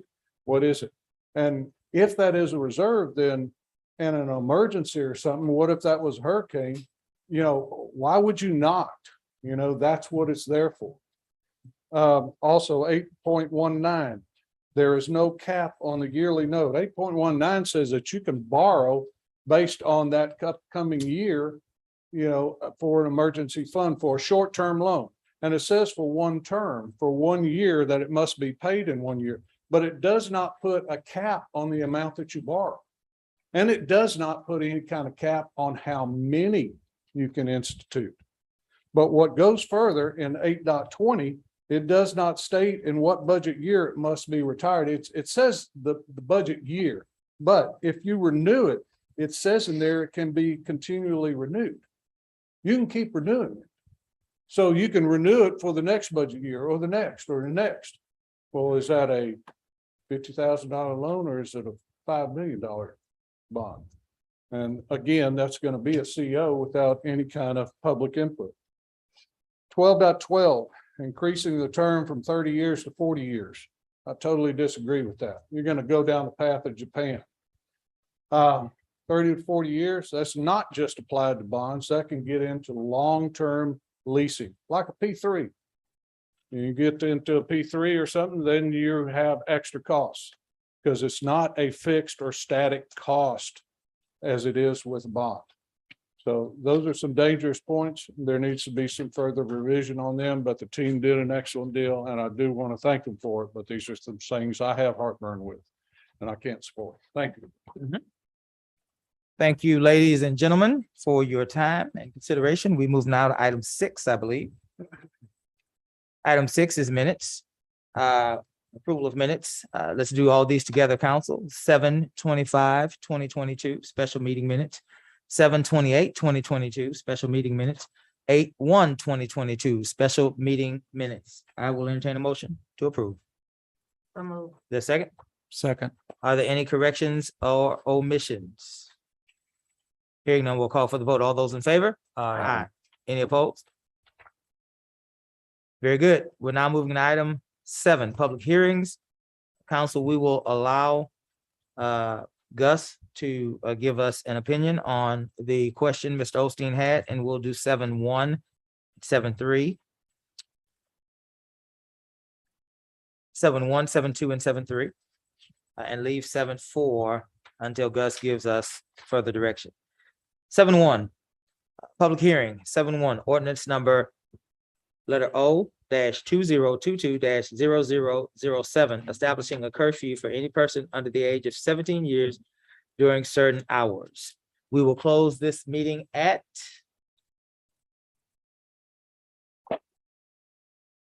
Let the record reflect, we would 6:51. close at 6:51. 6:51. We're opening our our public hearing at 6:51. Are there any persons to my right or to my left that wish to speak concerning establishing a curfew for any person under the age of 17 years during certain hours? Going once. Going twice. We move past that. Close the public hearing at what time, Sierra? 6:52. 6:52. We reopen our regular meeting. This is very tedious, but it is according to law. We reopen our regular meeting for item 7.2, ordinance number letter O-2022-0008, authorizing expenditure funds for streetlights in the Omega Bay subdivision. And here we're closing our regular meeting at 6:52. we're opening our public hearing at 6:52. Are there any persons in the audience or on Zoom, to my right or to my left, wishing to speak on authorizing expenditure funds for streetlights in the Omega Bay subdivision? You may approach, sir. Name and address. Rashard Loftus, 309 Johnson Street. I don't have a problem with Omega Bay getting streetlights. Mhm. But I just want to let the record reflect that there's some places in other areas, like District A, Casey's district, that's in total dark. My street for one, total darkness. So let's let them get their streetlights. Make sure some other people get some streetlights too. Point taken, sir. All right. Yes, sir. Thank you for that. Mayor, if I may. Yes. This current project that is before you, this current ordinance is not to add any new streetlights. It's to take over the payment for them. Correct me if I'm wrong, Gus. That's correct. And thus, all lights in the entire city, any addition of new lights will be discussed during our light study. and it is tentatively on our agenda to be brought up for the September meeting. That's for yourself and clarity to any others who may be listening. Thank you. Very good. Any other persons wishing to speak on expenditure of funds for streetlights in Omega Bay? We'll close the public hearing at, 6:54. we will reopen our regular meeting at 6:54. I'm sure. Item 7.3, ordinance number letter O-2022-0009. And this is updating the Lamarque City Code of Ordinances. We'll close the regular meeting at 6:54. and open the public hearing at 6:54. Are there any persons to my right or to my left or on Zoom with us tonight wishing to speak to council about updating the Lamarque City Code of Ordinances? That would be going once, going twice. We will close this public hearing. 6:55. Say again? 6:55. Yes, ma'am. We'll open our regular meeting. We'll give Gus a chance to give us clarity. Let's move to item 8. I can do it now, Mayor. You ready? Okay. Yes. Let's deal with it. Okay, so, as Chairman Osteen said, the 10 days, the, public hearing notice did not make it into the paper until August 2nd. It looks like what happened is that the paper, probably just had too many things, so it didn't make it into the second. I just talked to the clerk. Here is the plan from staff. Staff will ensure that it gets in the paper. We'll post it tomorrow. We are going to set it for the 29th. And that's where, unfortunately, I apologize. It's just the logistics of dealing with another entity delayed it. That's how we intend to approach it. So you have a public hearing on the 29th as well. So we can do it then. So if I may, since this is not the first nor the second time that we've had to address this type of situation, internally, what we're doing to hopefully avoid this in the future is not plan on 10 days, but plan for 15 days, only because there has been a delay in this before, and we don't want that to be a cause for any other delays in the future. So I really need to, we are getting off agenda, but I really have some things that I like for us to consider, but we can't do it here. Could we open it in item 8? Or just because there's some things that certainly we want to share. Omega Bay is here. Yeah. And there's some frustration around this ordinance. Oh, absolutely. Yeah. I just don't want to do it out of. Yeah, turn. if the council wants to speak to item We can do item A In 8A. in 8A, Okay. yeah, that's Okay. fine. Okay, all right, let's do that. Say 4. Point of information. It's just that we can't vote on it tonight. Right, we can't vote on it, but certainly we can definitely have a dialogue about it. Yes. Speak about it. Yeah. So that we can be clear at what needs to happen. So that the residents are here, they need to hear it from this council, and we need to hear the frustration perhaps from them around this ordinance being passed or not being passed. And the second thing, by way of point of information, you just said we'll post it tomorrow. That's not saying We will- you're posting it internally. We're and sending we're it going to be them sending it tomorrow. Yeah, we're so that they transmitting can to the track. newspaper tomorrow. Okay. Because even though we can't, but we can talk about it more today. So to that point, Mayor Pro Tem, also, since we do not have any intentions, unless we deem differently tonight, to hold a special meeting between the 15th and the 29th, the next meeting we have scheduled that falls within that purview of the 10 days would be the 29th. Thus, setting it forward, sending that out tomorrow being the 9th allows us 20 days to meet the 10-day requirement. Let's move past it and deal with it officially when we get to this in item 8. Item 8, ordinances.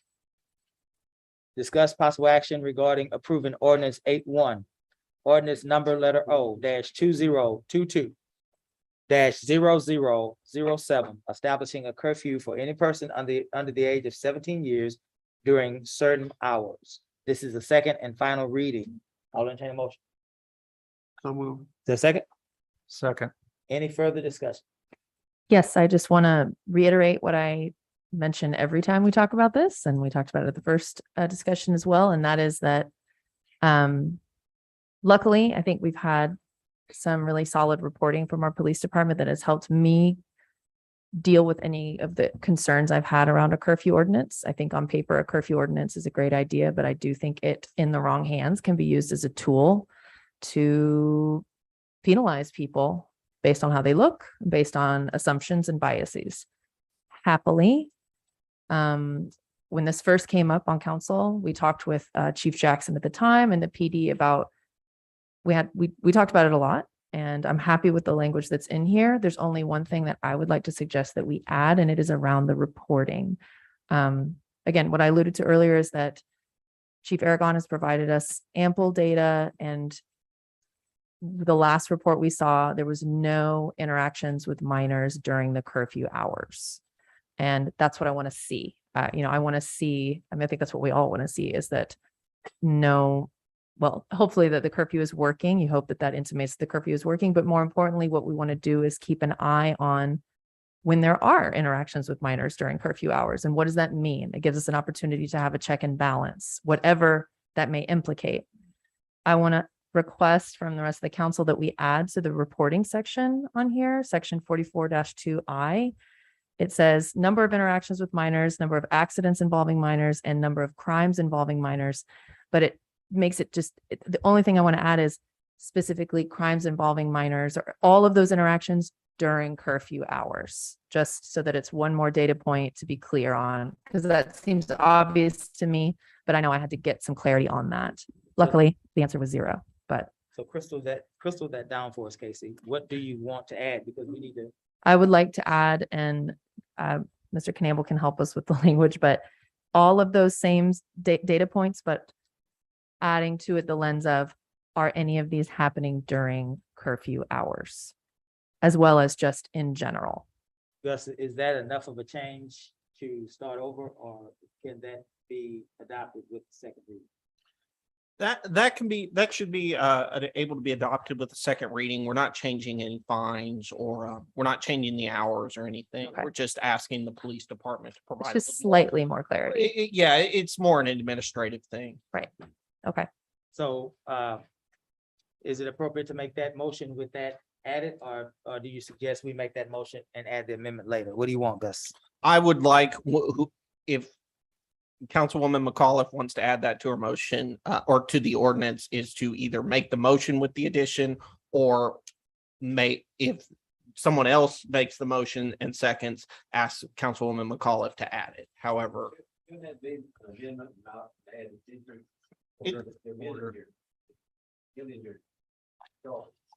we're not amending the charter, we're amending the ordinance, and I'm asking to provide the amendment. All right. I would love to make a motion to approve with the slight amendment to the language to add all of the data points that are requested under section 44-2I reporting, with the addition of these data points and whether they are occurring during juvenile curfew hours. Point of order. We already have a motion on the floor. I made the motion. It was with a second. It was seconded. Yeah. Okay, so we have the motion. I suggest that I just go ahead and amend my motion to include the language. Yeah, Councilwoman, Councilwoman Councilwoman McAuliffe can offer an amendment that you, Mayor Pro Tem. has Joe, do you want to seconded. take my offered amendment? Yeah. I offer this amendment to you. Please take Humbly. it. It's a friendly amendment. All right, so Casey's offering the amendment. Joe, are you accepting I'm it? accepting. So you're seconding it? Oh, my goodness. Is there any discussion on this small amendment that's causing so many problems? No discussion. Let's vote on the amendment. All in favor of the No. amendment? Go ahead, It's Joe. the I'm sorry. motion with the amendment. Mhm. Well, So we're not. so you don't want, so you want the whole thing? Yeah, To vote you- on the it whole would thing? be a- Okay, would let's be do the it like whole that. thing. Very good, council. Let's vote on the entire thing. All in favor of the motion with the amendment, signify by saying aye. Aye. Any opposed? All right, we got through that. 8.2, thank you, council. Ordinance number letter O dash 2022-0008. Authorizing expenditure of funds for streetlights in the Omega Bay subdivision. I will entertain a motion. So moved. Is there a second? Second. Any further discussion? I have a question for the city manager. It's similar to what I brought up last time. I'm in favor of us taking on this cost. I think it is, minimal, and I think that it does extend goodwill to the citizens of Omega Bay, and I think it's a reasonable request. But because I do represent a district, and like I mentioned last time when we discussed this, that has many streets that are dark and many streets that we know need lights, and this has been an ongoing discussion, and we're going to get further into it.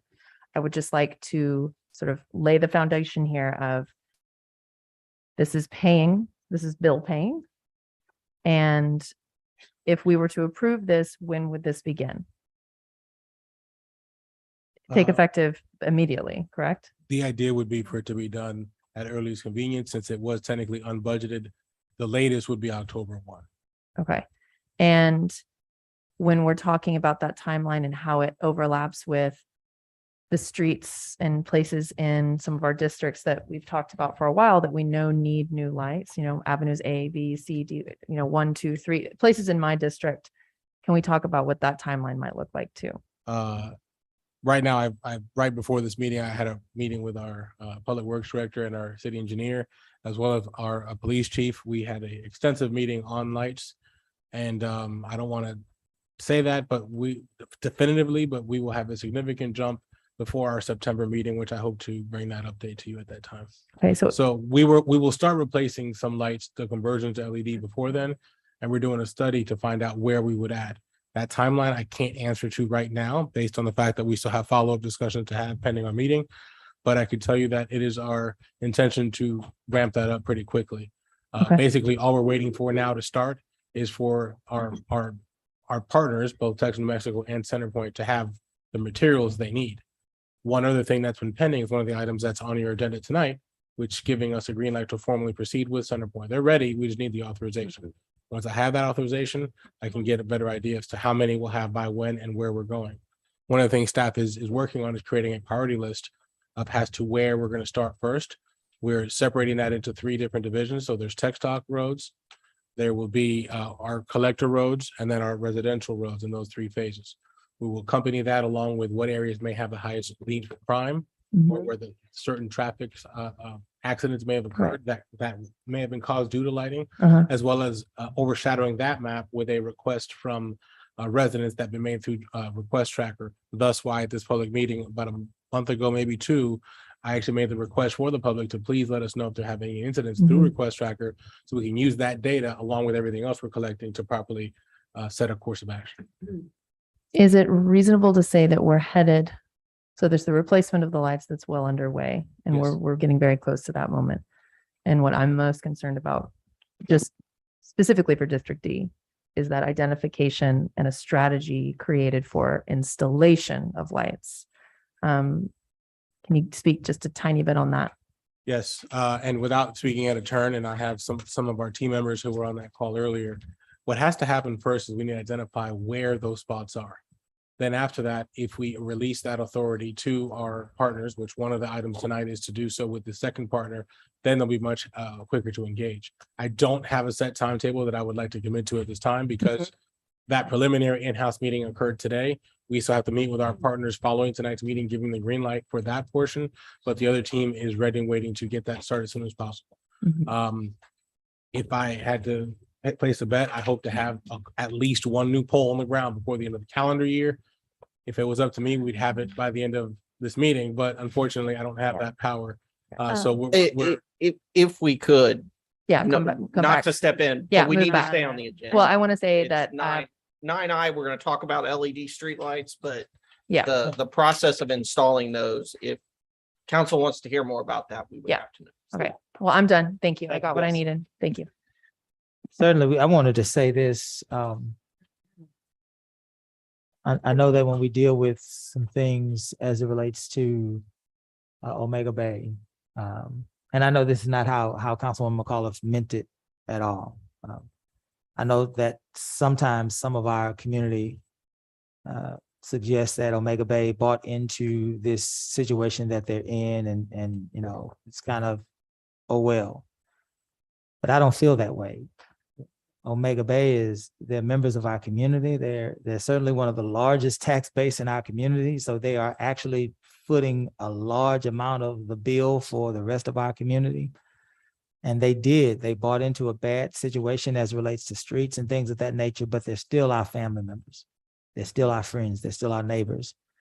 And so I, for one, will always lean toward an idea of if we can help them in any way, provide things for them, I think we should, because although it's a situation, again, you know, that they bought into, neighbors help neighbors. And we should always try to help our neighbors and lend a helping hand to them, because a lot of their tax dollars go to parts of our city to provide services that they never see. And again, I know Councilwoman McAuliffe never meant that. This is not directed at anything she said. This is just kind of a thing that we hear in the community sometimes about our family members over in Omega Bay. And I just wanted to say that perhaps you might think that way, but it's deeper when you're in a community. So we should help them in any way we can. Definitely. Any other comments about item 8.2? Hearing none, call for the vote. All those in favor, say aye. Aye. Any opposed? Thank you for that. Item 8.3. Ordinance number letter O-2022-0009, updating the Marque City Code of Ordinances, Appendix A. This is the second and final reading. I will entertain a motion.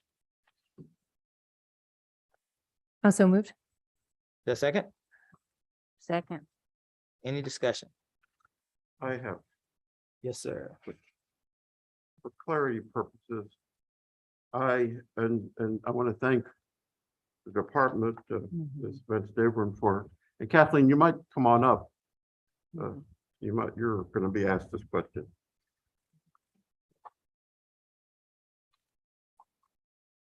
What you have the answer for, you know, already. So don't be scared anyway. We should not last this. For clarity purposes, and first, thank you, right? This is right on point. It provides us all clarity in terms of what's it going to cost me. I just want to make sure that there are certain expenses here that are not listed that I don't think council intended to be charged. And this is specifically applicable to the chicken ordinance in the registration side. So we have a registration fee, and refresh our memory on the registration fee. It's $30. $30. And I think it's $30. and as it It's been a stands, while. as it stands now, and that's what was discussed.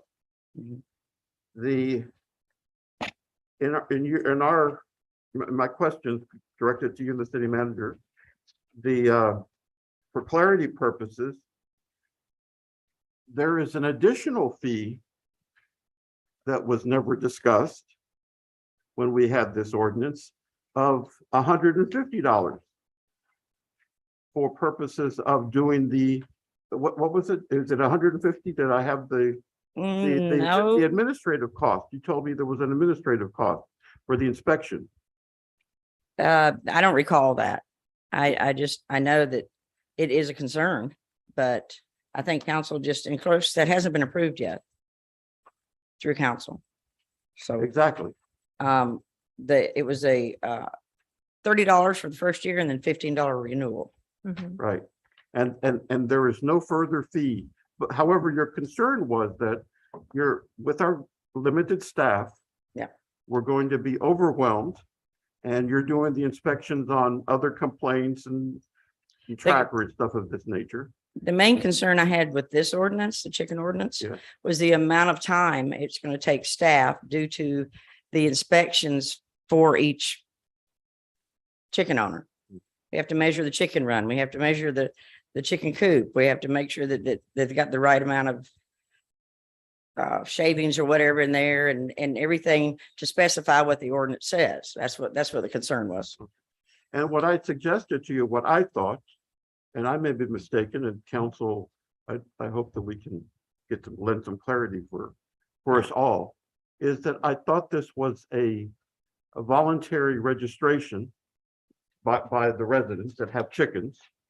And then the only time that you have to get out there and do these sorts of inspections is when there are complaints lodged against that particular owner of chickens.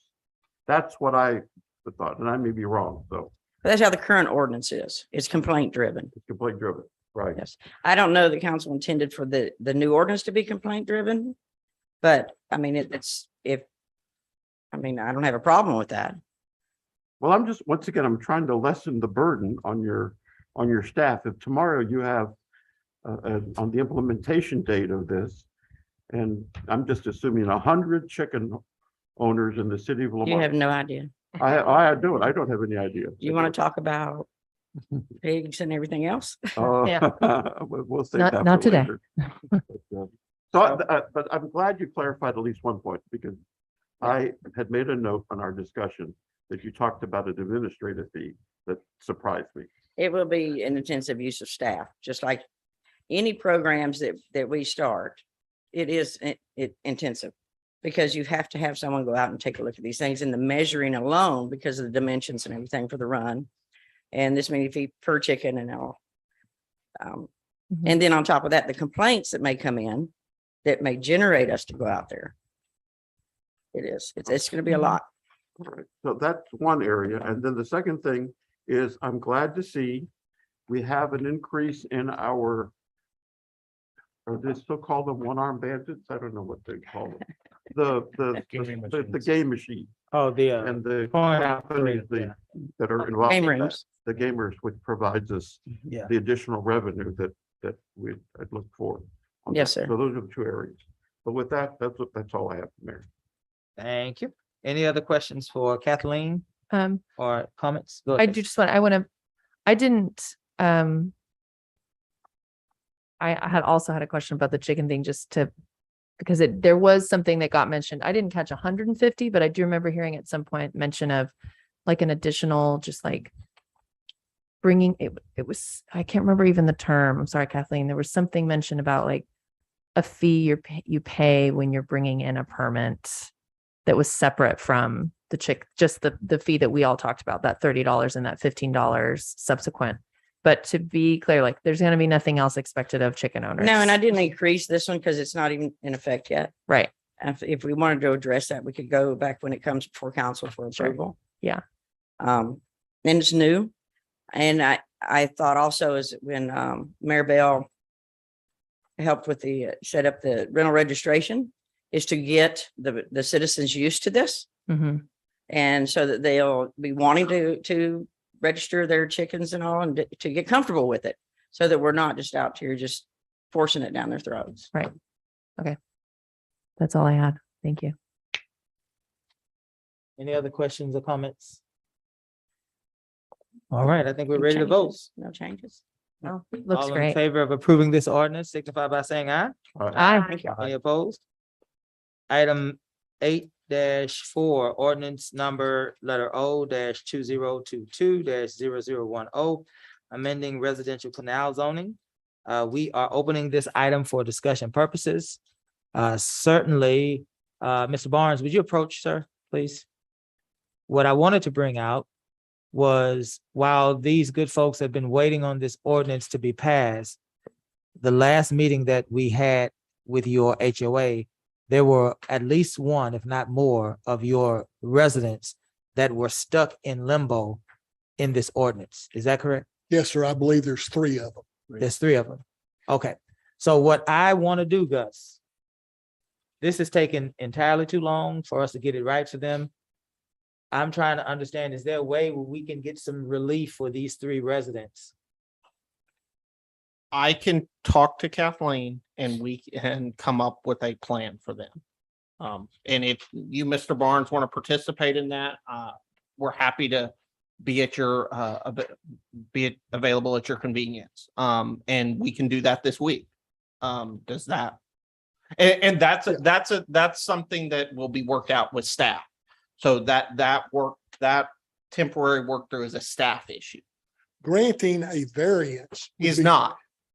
Well, You said that last time, but I've seen a lot of signs in the city of Lamarck where variances have been requested and they put signs out to say a variance has been requested. Right. So don't say that it's not, because they do it all the time.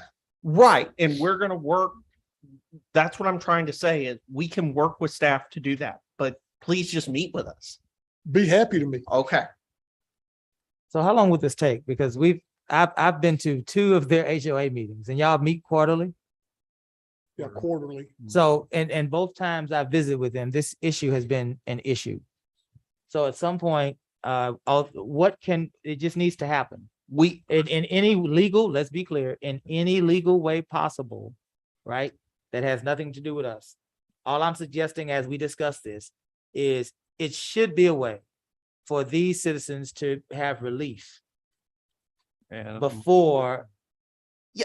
That's all I'm saying. Before the 29th. Yes. Pending my, I'm available tomorrow, but if I can take a minute after council finishes this item, I will come talk to you and Kathleen and we will come up with a date this Be great. week. Does that work? That'll be great. Okay. Thank you, Mr. Barnes. Thanks, sir. Are there any other residents from this community, from our Omega Bay community? Please approach. Name and address, ma'am. We want to hear from you. Hi, I'm Georgia Sharp and I live at 12 North Omega. I just want to understand, the first time you guys said you're gonna have a hearing on August the 29th to either pass or not pass this. Is that correct? Yes, ma'am. I just want to make sure that I'm getting this. So now we need to come back. I mean, I understand you're going to try and work things out for the 3 people that we have waiting since January of this year Right. to get this done. And we could talk when I schedule the phone. No, for the that's call. fine. But what I'm saying is that I don't mean to cut you off, but what I'm saying here is that I want to understand. So for this to actually pass officially through you guys, so we don't have to meet with the attorney and Kathleen, we need to come back on August the 29th to this hearing to see if it's going to pass and become part of our code variances for a residential canal zone. Is that correct? Is that what you guys said? I just want to make sure I understood. That's what this. my understanding is, but I wanted to Okay. look at Gus. Is that what you understand? That is too? correct. Okay, And all right. and Mayor, So if I'm may I- sorry. if Sure. go if ahead. I may, Mayor, may I just address? I think it's the pulse already from the fact that it's already passed on first reading. Assuming barring any difference, I don't think anybody has any difference. So Problems with it. problem with it thus far unless something changes, right? Yeah. And I'm not taking, Right. you know, No, I Paul, I'm just understand. saying, if that gives you any comfort, had it not Yeah, been for this I issue, I just wanted think the council was ready to vote on this tonight in its Right. favor. But to answer your question, yes. However, Okay. I just hopefully you wanted have to a make sense of sure comfort. that it would be passed, well, not passed, you guys can't say that, Sure. but I mean, at least discussed and voted on at this August 29th meeting, and then it'll be done. You're trying to figure out when you might be able to put this to bed. Thank right? you. Right. August the 29th. See you the 29th. Okay, yeah, well, most definitely. Thank you.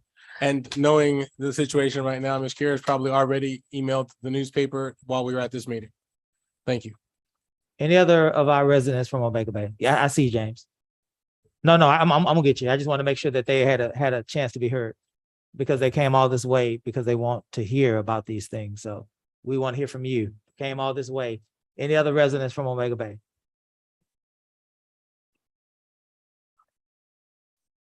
Yes, ma'am. Thank you. James wants to come back in. Come on, James.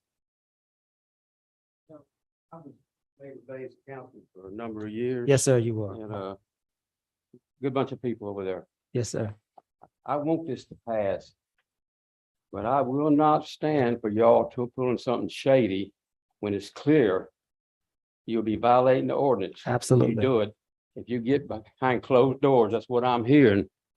And I'm not going to stand for it. It specifically says 10 days. 10 days, you got to do it on 11th day. You Yeah. can't do it in 10 days. It takes 11. Right. But y'all going to make that all right. Right. But- Right. If y'all don't uphold your charter and your ordinances and you violate them, you're violating your oath of office. Absolutely. that's grounds to have y'all recalled. Absolutely. Now, I sympathize with them. But I'm a firm believer, if it's no gray area, you go by the rules. Absolutely. That was the So I don't know direction. what y'all gonna work out, but They, I told y'all. many of them, James, many of those folks already are in certain parts of this process with variances and things of that nature. So the people that we're talking about are people that have already been at one stage or the other of this process. Yeah, these are not people that, oh, I'm just waiting, hanging out.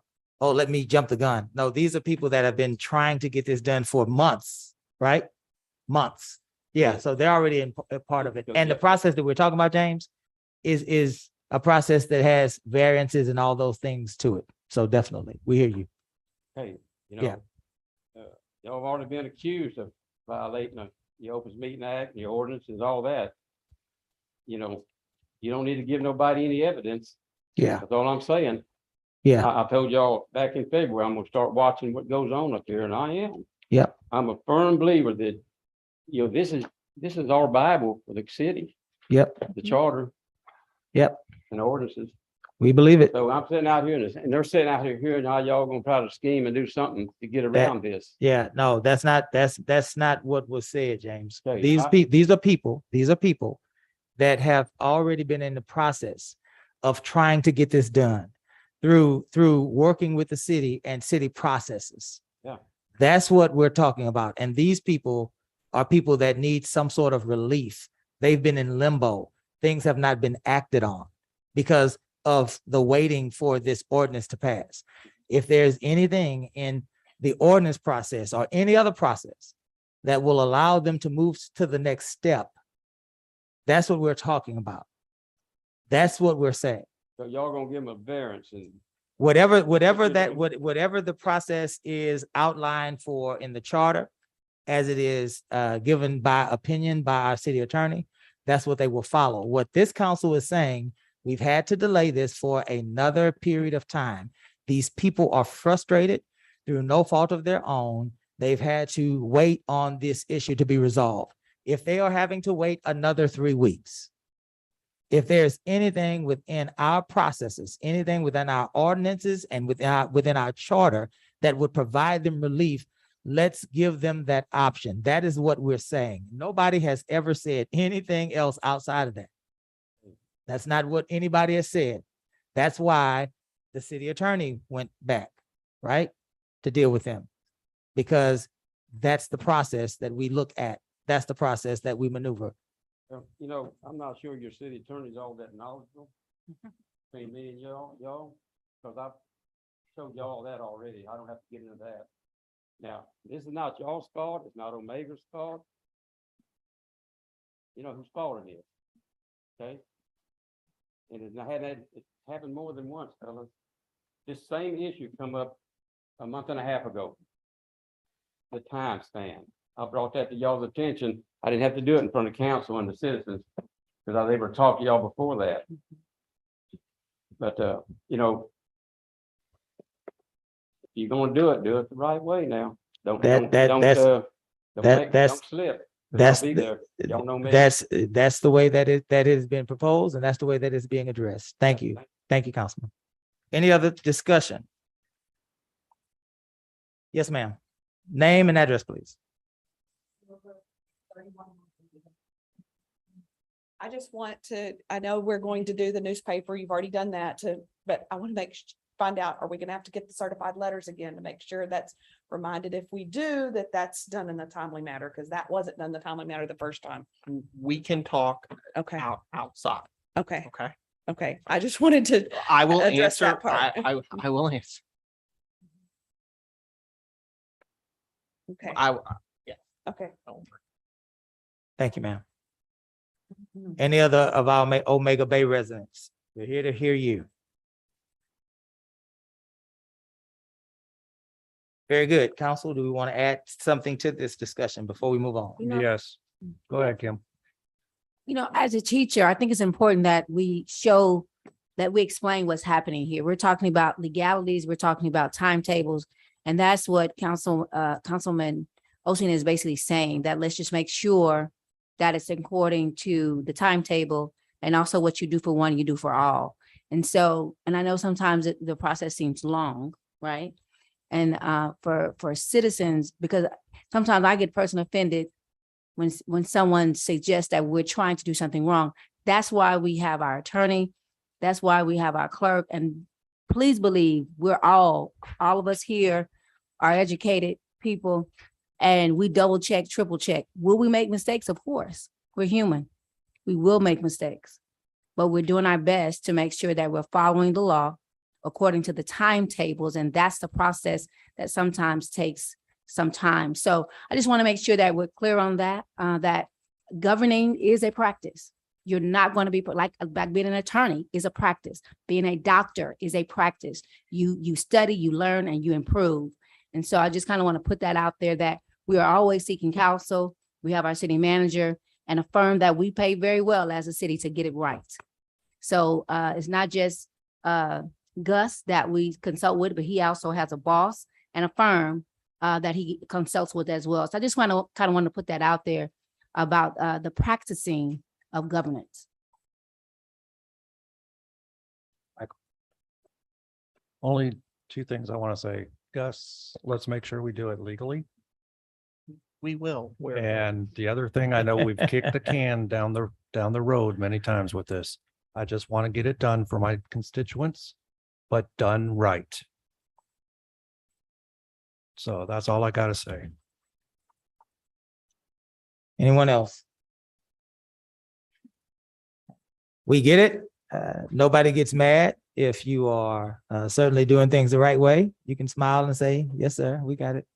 We got it. And we got it. Let's vote, gang. Oh, we don't vote on this one. Let's move past this one. And let's move to our resolutions. Consent agenda. Following items shall be considered for action as a whole unless one or more council members object.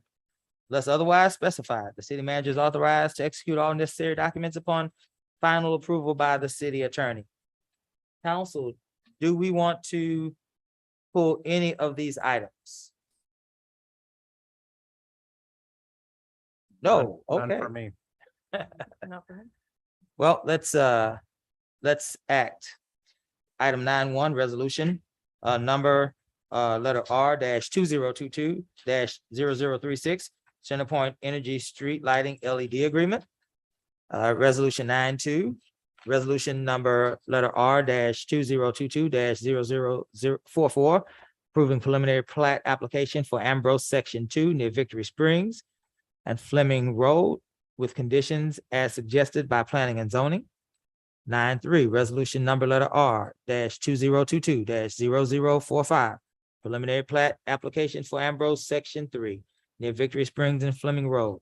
9.4, resolution number letter R -2022-0046, supporting the city of Lamarck's application for a grant for Mahan Park. Resolution 5, resolution number R -2022-0047, ratifying the city of Lamarck's application for a grant from TCEQ for dredging the canals in the Omega Bay subdivision. Resolution 9.6, resolution number letter R -2022-0048, designating certain officials being responsible for, acting for, on behalf of the city of Lamarck, Texas, and dealing with Texas Parks and Wildlife Department for the purpose of participating in the local park grant program. Resolution 9.7, resolution number letter R -2022-0049, authorizing the city manager to sign an agreement with the Texas City of Lamarck Chamber of Commerce.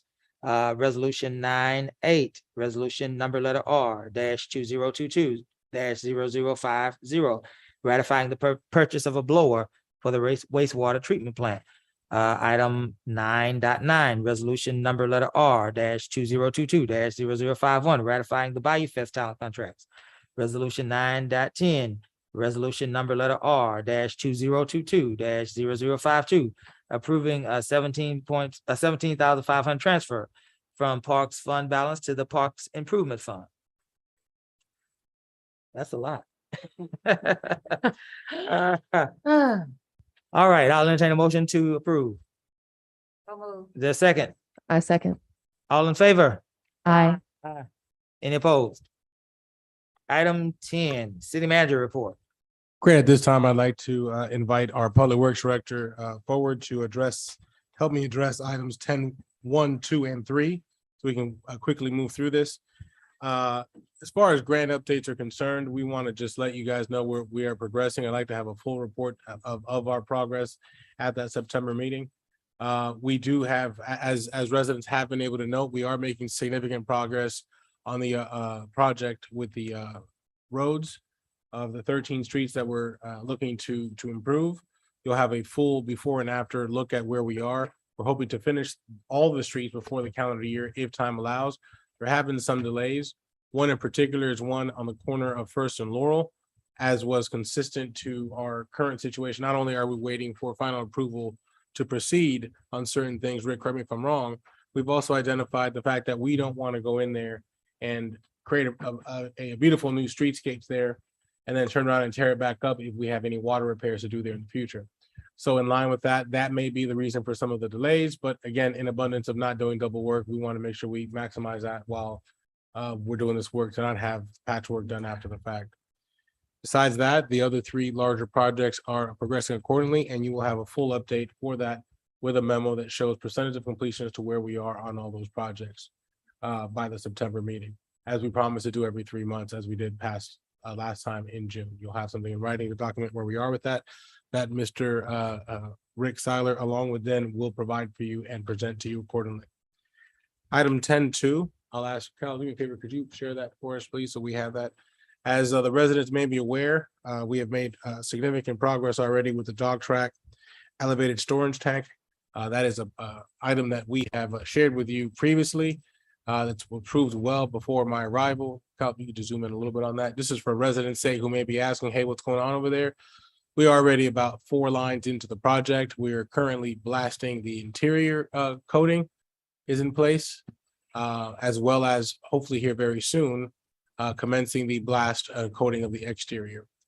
The rest of it is pretty self-explanatory. We hope to have this entire project without delays completed by early part of November. Should any delays occur, we still are hoping to have this done prior to the Thanksgiving holiday.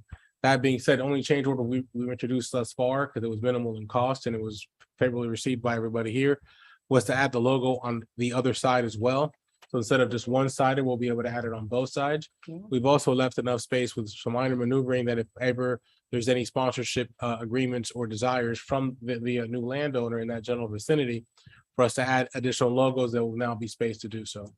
Another suggested change order that we have considered, but obviously are not ready to take an effect now at our expense with our budgetary constraints, would be to add lighting to this area, because it would be very difficult to do from the structure itself. It would have to come from the ground.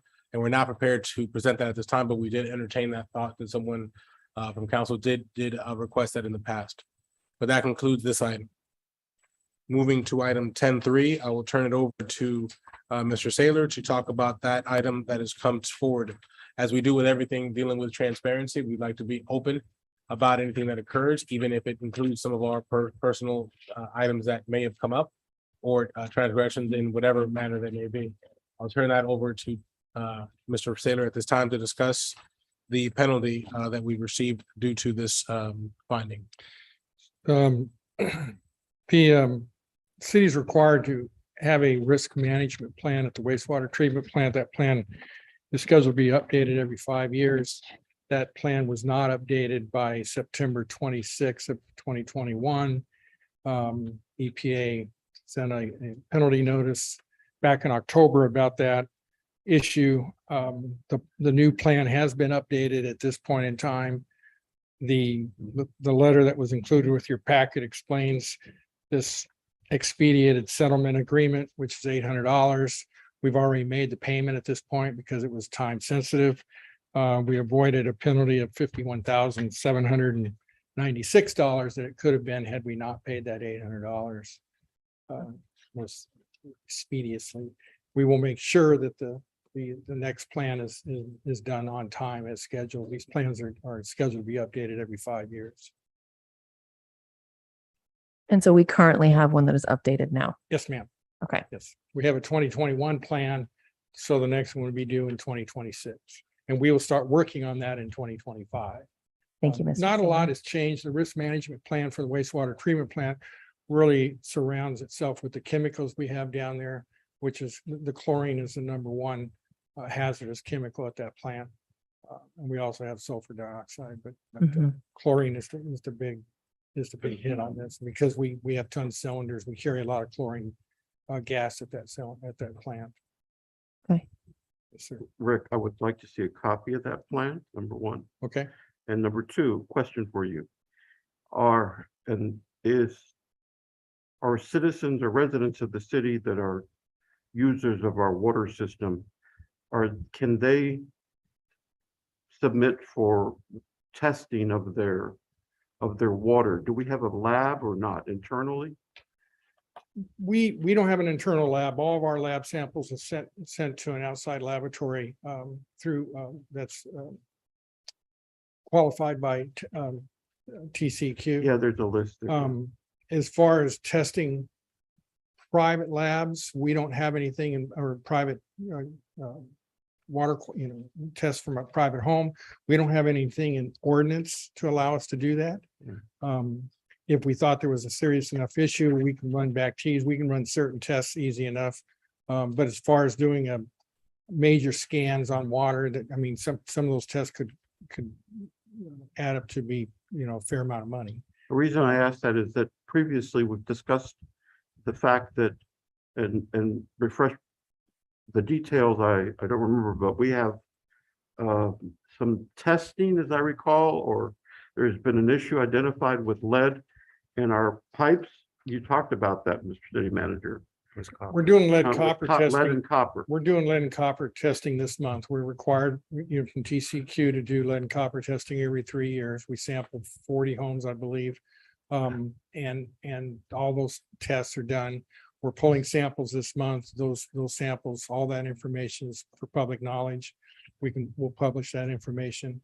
And it's also covered in our consumer confidence report. So that the we 40 publish. homes are located where? What part of the city? Generally in the older part of town, because they look for certain homes that were built and during certain periods of time in the 70s where they'd be more susceptible to lead, especially lead solder from copper pipes. Okay. As far as I know, we do not have any lead distribution pipes in the city of Lamarck. And that's been told to me from staff, but we've never dug anything up as far as replacing any water lines. Some of the old water lines sometimes have leaded joints, what they call leaded joints. That's how they put the pipes together years ago. But generally that was with steel pipes. We don't have any, to my knowledge, that we've got on record as far as any lead jointed pipes in the city. Give us all just an education opportunity. Our sewer lines consist of what sort of product? Most of the sewer pipes are clay. They're clay. Yes. And our water lines are what? Cast iron. Cast iron. Most of them are old cast iron. Old cast iron. Old cast, yes. And the cast iron is subject to corrosion, rust, correct? Yes, sir. Yes, sir. All right, all right. Because I remember you brought one and showed us. We did. I still have it in my office. You still have it, okay. All right. Thank you. I got one question, Mayor. Just for the edification of our residents, the city does not go door to door contacting people about getting samples, correct? No, sir. And we do not contract with a company to do that, correct? No, sir. Okay, just for the edification, because I even at my house, I got someone knocking on my door at least once a year, saying they're with the city, requesting a sample of water. So I want to just clarify for the residents. We talked don't about do a that. scam line, I think, before. So- Mr. Hunter here, but yeah. Okay, thank you, sir. Absolutely not. Right? I think that's the last of it, huh? Say so. Yes, sir. That concludes item 10, manager report. Man, and it's Don't jinx it. Don't say anything. You just jinxed this. new business. Items for the good of the order. Mayor, Yes. not to jump the gun, but may I take the privilege to share something with everybody, those that are Absolutely. watching? It was brought to our attention, and Ms. Jennifer's not here in the office, But Lamarck is got its own game, a play of Monopoly. It is Lamarck. Monopoly. Thank you. It is available for purchase at Walmart. I do not know the retail, but I figured we needed to pick one up. And for the share of residents who may not have access, we actually picked up 2 copies. And we will have one at our library. We'll express that if anybody would like to check it out and come play with it there. But for those who would like to reference it, it is available at your local Walmart. Again, reminding everybody to please continue to shop local in order to help our sales tax. Thank you. I knew you were going to ask that.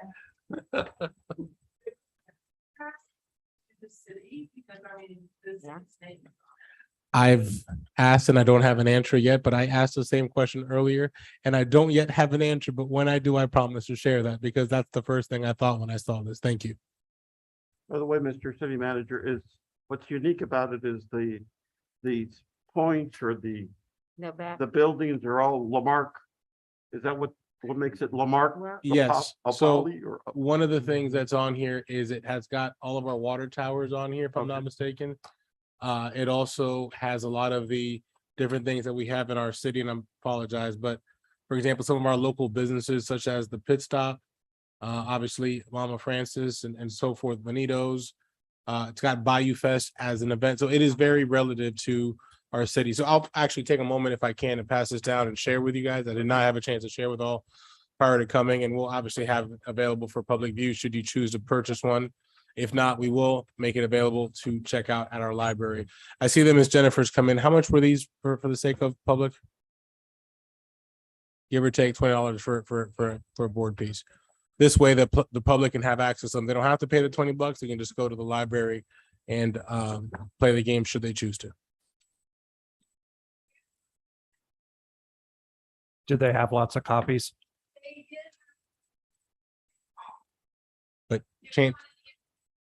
But chances are the way that everyone's as inclined, chances are we may run out of them soon. But yes, to the resident that raised that question, as soon as we find out if we're getting proceeds from it, Ms. Jennifer's in the room and we've already asked that question. As soon as we have that, we'll make that available to the public. Very good. The mayor, let's have a quick executive session because I want to go buy one. All right, guys, we're gonna before we go to executive session, certainly if council has things we would like to share, this is the time that we would do it. We can start either way. With Michael, do you want to start tonight? I will let ladies go first. Always chivalrous. I'm good. Nothing today. Happy to be here. It's time to go back to school. Please don't forget about our babies this year, this month. So if you're looking for a give back, please donate to our local schools in Lamarck. There, some people say, what can we donate? You can donate a gift card, you can donate supplies. There are several events that are happening across the city. So we're really excited about back to school. Once, even though I'm a retired teacher, once a teacher, always a teacher. So this August always gives me that good feeling, get to see the babies. So please support our local school districts. That's it. I just have a warning to give. As the summer is winding down, I am buying a tricycle. And so if you see a big guy on a tricycle tooling around the city, that's me. Don't feel sorry for me. There's a reason for that. The doctor tells me I absolutely have to lose weight. And so that's what I will be doing, tooling around the city on the tricycle with lots of flashing lights. So cheers to you. Cheers to you, Joe. I can't wait to see you. I'm looking forward to that. Let's be mindful. Do you want to say something? When we're done, when everyone's taking a turn. Let's be mindful that we have at least one more budget workshop tomorrow. All of us that are concerned about our priorities, our spending, and how we go about distributing the resources of the taxpayer. You can tune in tomorrow. We would love for you to be here to get the feel of everything in the room. But if you cannot, we understand. You can access us via channel 16 or YouTube. And you can even access us via Zoom. But it's important for us to hear from you. It's always important to hear in real time. That way we can make those adjustments and we can collaborate and perhaps move forward together. Now, certainly, there is another issue that this council is facing. It is an item that certainly involves me. I'm gonna leave this for another day, but I want to share with you that there is always another side to a story. And I plan on articulating that side vigorously, passionately, in true Heath Bell style. So let's just buckle up because it's going to be one wonderful experience for our community. Now, Cesar, Hey, Mayor, real quick, can I get the last word before? you want the last You word? missed me. You can You have passed me. Good, Mike. I just want to say, like, piggyback on Kim. School starts real soon. Watch your driving. We got little kids around. We used to call in the military the 100 days of summer.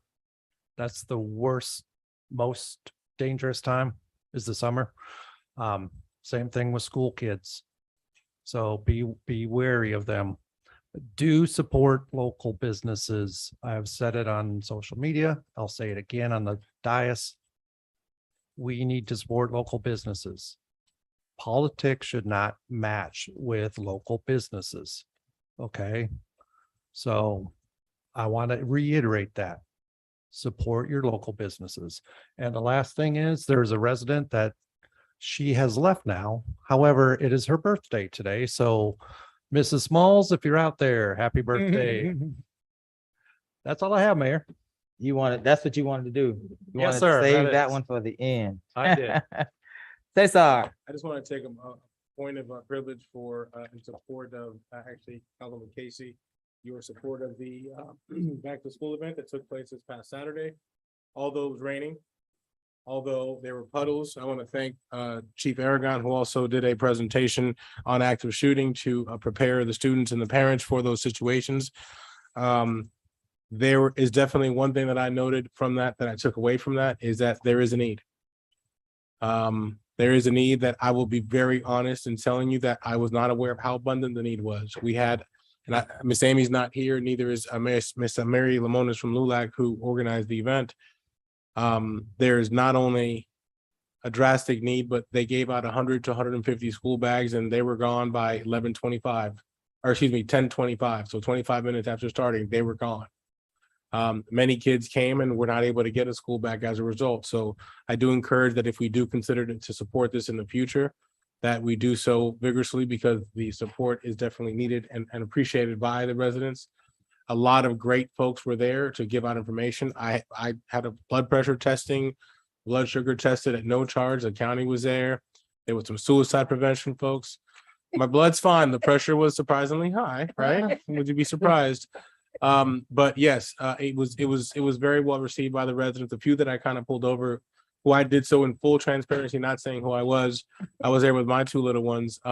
We got library cards. There was a lot of folks getting library cards. I think overall it was a great opportunity for everybody to get together and participate. So I was pleased, and personally, I think we should embody this type of partnership with this type of organization who wants to do something like this in the future. So thank you very much. Yeah, everything, y'all were gone. Everything was gone by like 12. And they did haircuts to well past the 2 o'clock. Folks that did free haircuts were amazing. Physicals, free physicals. Right. It was very rewarding. Free hot dogs. Pit Stop, I believe, provided free hot dogs. Mr. Greg provided snow cake, provided free snow cones to the kids. It was a nice kind of gear up for the school year. Some of our kids are starting school on Wednesday. So we're geared up and ready to go. Okay. Thank you. Thank you, Cesar. All right.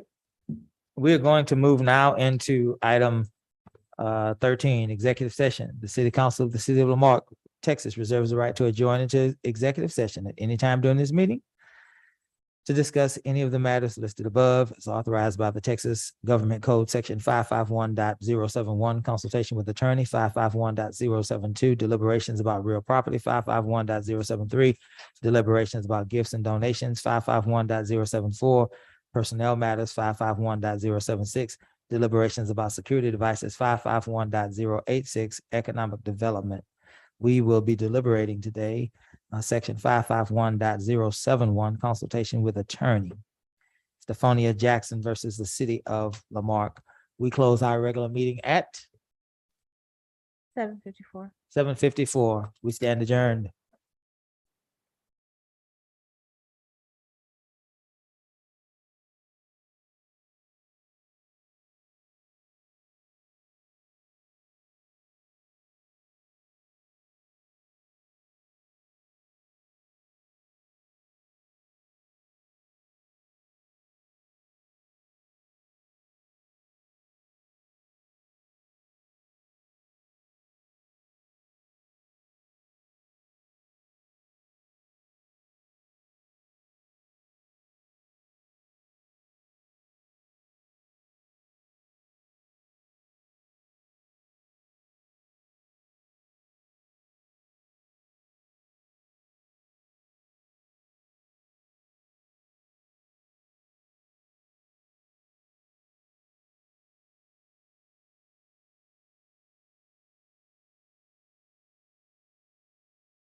I scared myself. We're back in session tonight.